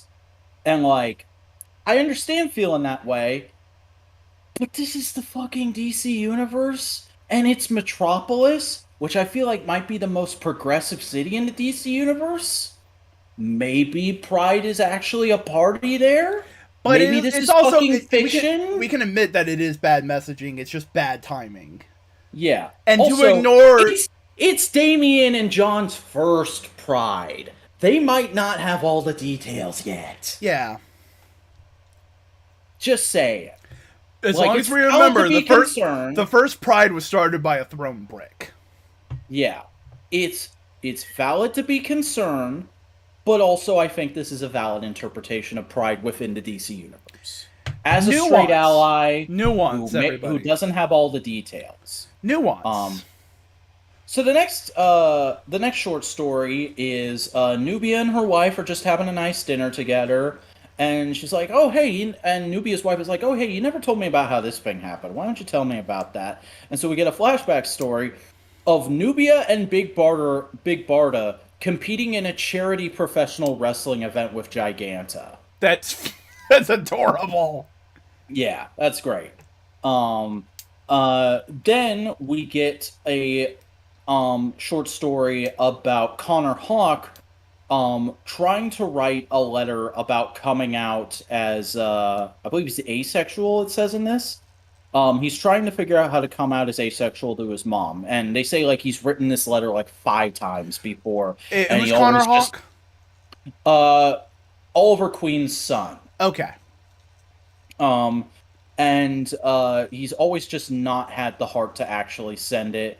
And Damian, who is working with him on things in the Robin solo title right now, is just like, you should probably just go ahead and send it this time. It's the 5th version. Surely you've got it down by now. And he's like, you're probably right. Then we get a short story that establishes a new character. We get to meet, oh god, what is her name? Alyssa Yao, who is a transgender woman who becomes Batgirl in this because she's like a triage doctor, or used to be, and Barbara Gordon Batgirl shows up and is like, yo, I've got a thing in my leg, can you take me back to the clock tower and help me? And she's like, all right. And there's like some funny back and forth between them, like don't eat painkillers like they're candy kind of shit. And then fucking Killer Moth shows up because the thing he shot into Barbara Gordon's leg was a tracker. And there's a great moment where after she puts on the Batgirl costume as Killer Moth is breaking into the clock tower, Alyssa is like, Barbara goes, at least take a utility belt, some batarangs, stuffing, you have to have a weapon. And then Alyssa just goes, please, I'm a trans woman in Gotham. Of course I have a weapon. And she's just got a bat with a rainbow painted on it. That makes total sense. Yeah. And there's a fun fight between her and Killer Moth that ends in like him just barely being knocked away. And then Alyssa's like, yo, do you want this back? And Barbara's like, nah, you keep it. You go have adventures. You go be Batgirl. It's fine. There's like 10 Batgirls already. You're fine being one. And then Bruce Wayne and his numerous daughters. Yeah. And then we get a cute short story about oh god, what is his fucking name? I'm so bad with real names sometimes. Jackson Hyde Aqualad, or Aquaman, because we're calling him we're Hawkeyeing Aquaman now. Both Arthur and Jackson are Aquaman. Jackson going on a date with his boyfriend and meeting the family and all that kind of fun stuff, and taking him to the town on land where he grew up on, and talking about being Black Manta's son and all that kind of shit, and it's very cute. Then we get a short story about I'm trying to find her name because I definitely don't know it. Say like a minute into here. Sojourner Mullen, who is the Green Lantern of the Far Sector. This is another instance of first time I've read this character because I have not read Far Sector. I want to. It looks really cool. I've just not gotten around to it. And it's essentially just like a noir detective story about a woman coming to her because she's like a detective on this planet. She like her way of being a Green Lantern space cop is just like my home planet, I have a detective agency. Um and this alien woman comes and says, "Yo, my husband's cheating on me, or I think my husband's cheating on me. Can you find out if that's really happening?" And then the husband like comes up to her at a restaurant later that day and is like, "My wife is cheating on me. She sent you to send off her own trail." Oh, and the Green Lantern is just like, I don't know what the fuck to make of this. I'm gonna go to their house when they're both there and figure out what the fuck is going on. And then it turns out that like, so there's a whole thing with this planet that she's on where like their emotions weren't a thing there until very recently, and the race that these two are like feed on emotions. And they want to eat her because she's bisexual. They want to have a freeway where they eat her Mm. because and she basically goes like, "Oh, you think just because I'm bisexual that I want to be in your weird kinky freeway and also that I'll just let you kill me? Fuck you." And she uses Green Lantern powers to beat the shit out of them, and it's cool. um then we have a short story about the Ray having issues showing public displays of affection because he's not entirely comfortable with that, even though him and his boyfriend have been together for a while. And then the rest of the Justice League team that they're on is like, "Yo, it's cool, it's fine, just be who you are." Or and he's like, "Yeah, okay, maybe I will."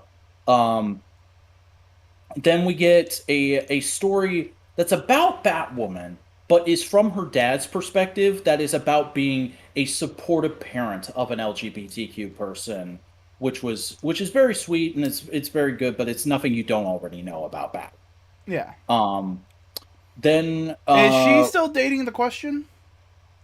this doesn't explicitly say that. It's a lot. It's a Last lot more about her last growing you up and becoming Batwoman. hey, last you heard, is she still dating the Question? I think they like just got back together at the end of her last solo book. Montoya?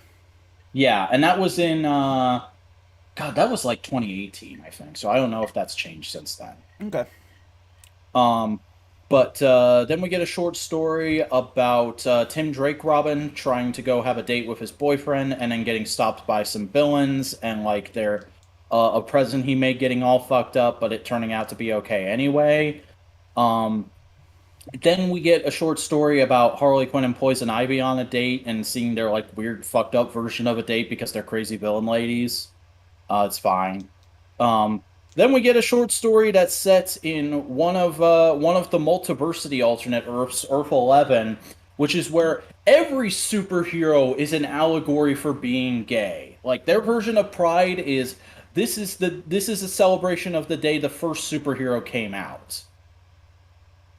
And it's interesting, but like I wouldn't want to read a book about this universe, which is funny because they end it with advertising, "Hey, we're launching a book about this universe this week." Mm. Yeah. Um and then we get the final story, which is the story I think everybody was excited for. Finding Batman, which is an autobiographical story written by Kevin Conroy I about forgot that was going to happen. I wanted to read that. yeah, and it's really damn good. I won't spoil it too much, but like it touches on a lot of real world issues.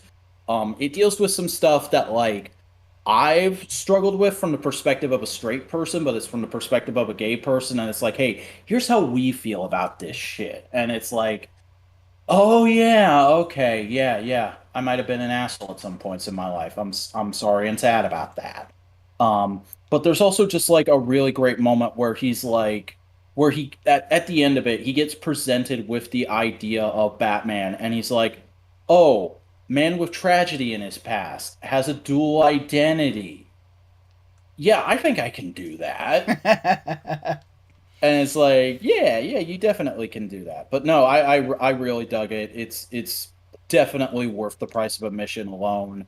Um, and yeah, overall, I would say this is a really solid one shot. It's probably my favorite book of the week, to be honest with you. But I can understand why some people probably didn't read the rest of that stuff because they just read the John Kent one and got pissed off. Yeah. It's just like it's the wrong kind of sentiment from the wrong time. Mm-hmm. But I just want to make sure Legion of X #2. What fucking happened? They're dealing with the skin jumper, the guy who can possess people. They're figuring it out. They're tracking him down. They got him. They figured it out. He escapes because he's actually learned magic, and they're going like, "Fuck, he knows magic." Jesus Christ. Meanwhile, the red lady on the cover. Wait. Does he know magic or does he know magic? He knows magic with a C. Oh. Meanwhile, the red lady, who is apparently an Iraqi god who has escaped and is trying to convince Legion to become a god. Yo, dude, you should totally be a god. It's totally sick. No, like legit. She's just like, I know you're fucking powerful. You know what? You can be really cool and shit. You want to fucking become a god? And it's like, what the fuck? What the fuck are you on about? Let me guess. I have to give up my immortal soul. No, you just have to like worship me and say like I'm awesome, and say like you could only do these things because of me. That's it. Think about That it. seems like the opposite of being a god. That seems like being a worshiper of a god. Yeah. And she runs into Banshee, who's like sad, and she goes like, "Oh yeah, no, you wanted to be on the X-Men, but you couldn't be on the X-Men. Then your girlfriend dumps you, and then your daughter won't talk to you. Your life fucking sucks. You want to be a god?" That's She's just going around like Gozer going, "Are you a god? Would you like to be a god?" like literally, she's just doing that all the while. Nightcrawler and the team are just going like, "Shit, we got fucking shit to do. Fuck." And just like a variety of shit, and they're just trying to solve the problem. Meanwhile, the Araco person that they've been working with goes off the wall and starts fighting Beast. And like it's just it's wild and crazy, and it makes sense in context, but it needs context. Hey, speaking of context, tell me about Last Bot Standing. Oh man, did we save Last Bot Standing for last? Bot Standing? Yeah. Wow, how about that? This is really fucking good, man. Like I know it's a little early, but I think this might be the best piece of Transformers fiction this decade when it's all said and done. Because it basically opens up with Rodimus investigating the craft that the bot from last issue came in, and he's like, "This makes no sense. Where the fuck did this come from? What is this thing?" And then Ship shows up, and she's like, "So what's your deal?" And he's like, "You should leave me alone. It's dangerous." And she's like, "But you're like a family heirloom of mine, and I always knew you could walk and talk, but I've never actually seen it before. I thought it was stories that my family was telling me. What the fuck is going on?" And he's like, one day my pot decided to get up and do a song and dance. "Yeah." And he's like, "I'd love to explain it fully, but like I don't remember a lot of shit. Like I've been alive a long time, and like I can't even remember certain words." Like he starts having to describe ideas to her, and she's like, "You mean a war?" And he's like, "Yes, war. That is the word I was thinking of. Thank you." And like we see a flashback of we see like a big spread of like fucking Autobot Decepticon wars happened for a long time, and basically they've drained the resources of every planet they've ever been to, and he decided enough is enough and just fucked off and assumed everyone else was dead. And then the townspeople show up and they're like, "Yo, I know we said we'd let you go, but like we talked about it. And this whole thing's kind of fucked up. You need to come in for questioning." And he's like, "You need to stay out of this." And they're like, "You need to come in, or we're taking you in, and we're gonna hold the Shib and her family hostage until you come." And he's like, "Oh, fucking right."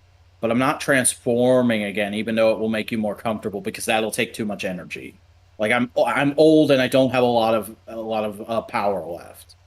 So they just fucking like tie him down to the ground like Gulliver's Travels.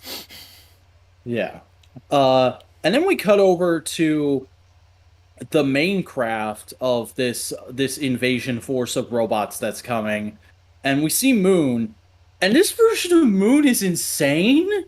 Like he's just going on and on about like all these weird nihilistic existential concepts, and then Steeljaw shows up, and Steeljaw is his commanding officer, and he's like, "Moon, knock it the fuck off. We got shit to do." And Moon's like, "Okay." And apparently Moon is the youngest of them, which is really interesting. Uh, but Steeljaw then sends out Override and one other bot that I don't recognize, but I know is from something, to go investigate where the other bots from the first issue crash landed. And two people who stayed behind to keep watch over it after the townspeople went back with Rodimus just get grabbed, and we imply that they're killed. Um, and then we cut back to Ship's house where her and her brothers are being kept under lock and key. And her youngest brother is like, "What the fuck is going on?" And she's like, "Just go back to bed. It's fine. I'm going to figure it out." And she sneaks out of the house. And then we see Override and that other bot show up at the town. And they're like, so be calm, townspeople, but you're about to be taken over. And they're like, "What the fuck?" And Rodimus is like, "Oh god, there's more of them. Get the fuck away. Run, run, everybody run." And they're like, "There's another Cybertronian here? There's, there's still more? It's been so long since we've seen a new face. Brother, come back to our ship with us. This is gonna be great." And he's like, "No, no, leave me alone." And they just grab him and like carry him back while Shib sneaks into his cloak. Doof. And then we cut to the main ship where Steeljaw is talking about like, "Okay, you're doing this, you're getting this thing ready, you're setting up that. You go wake up the Elder. We might need them for stuff for when Override gets back."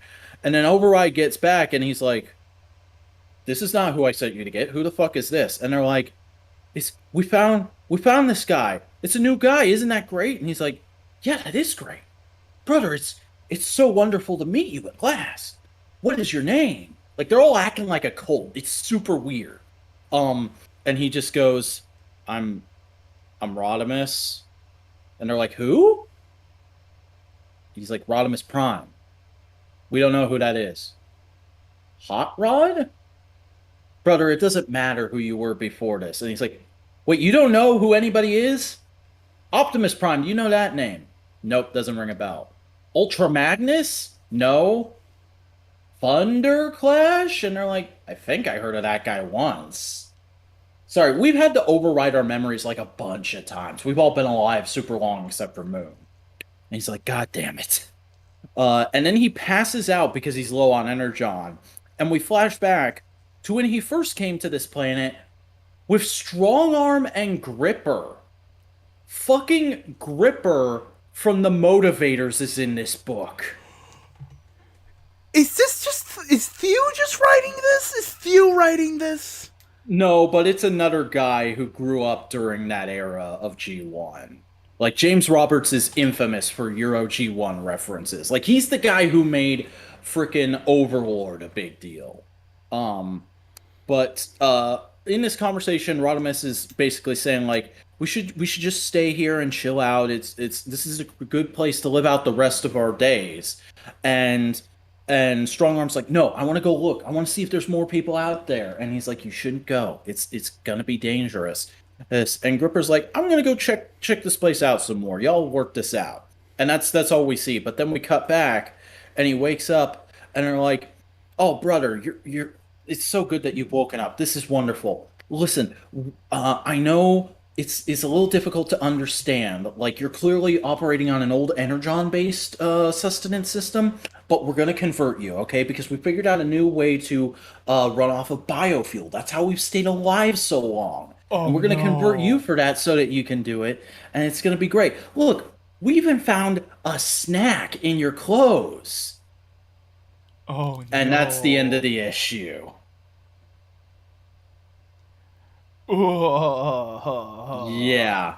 It's a cult of Transformers who eat humans. That's That's the fucked. villains of this book. And we still don't know who the Elder is. I'm expecting it to be like fucking Optimus or somebody, just to I be c- even more no, fucked. I wouldn't see Optimus. You make it someone like Ape Face or some shit. Mhm. Aki in the chat. Man, the Transformers have become couch potatoes. Only one bot can stand now. Others ate too much metal chips and drank too much motor oil. Hey, I can't remember his name. Who's the guy from Animated and Prime? Sentinel Prime? No, Big Green Bulkhead. Bulkhead. Don't make fun of Bulkhead. Yeah, don't fat shame Bulkhead. Bulkhead's a good boy. We like Bulkhead here. But yeah, that's the last comic. Hooray! Another week, another podcast. Hey, Vac. Overall, good week? I think it was a very good week. I really enjoyed the Miss Marvel premiere. Obi-Wan was really solid. Some okay news, but a lot of really good comics this week as Yeah, well. yeah, yeah. Hey, Vac, tell the people where they can find you. Hey, I'm the Vacuuminator. I make YouTube videos, mainly video essays on tokusatsu and occasionally other things. You can find me at youtube.com/the Vacuuminator. I'm also on Twitter, like a little while every day, at the Vacuuminator, and I'm on Instagram posting photos of my action figures and toys at the Vacuuminator with an underscore. Ooh, hot, hot, hot. Hey, howdy, howdy. I'm Chris, Boingo Rider Gaston. Would you like to see some Twitch streams? Twitch.tv/Boingo Rider. Would you like to see some social media at Boingo underscore Rider on Twitter, TikTok, and Instagram? Would you like to see video essays and editorial? Go to YouTube and search for Boingo Rider. You'll find me. Yeah, look for that little rectangle thing right there. That's what I look like. No, you don't. You look like a robot man. But this has been No Price Podcast, part of Modular Media. We have other podcasts, including Components, where we talk about everything and nothing, all at the same time. We also have No More Games, where we talk about video game news and our opinions and our thoughts, often saying how crappy the video game industry is. We also have Twit. Tell the people about Twit. You like the Power Rangers? Stop reading Power Rangers comics. Start watching Super Sentai. It's way better. Nice. So yeah, that's about it. Do you have any final words, buddy? Uh, Truth, justice, and a better tomorrow. Enough said. Thank you all for joining us. I hope you have a lovely day.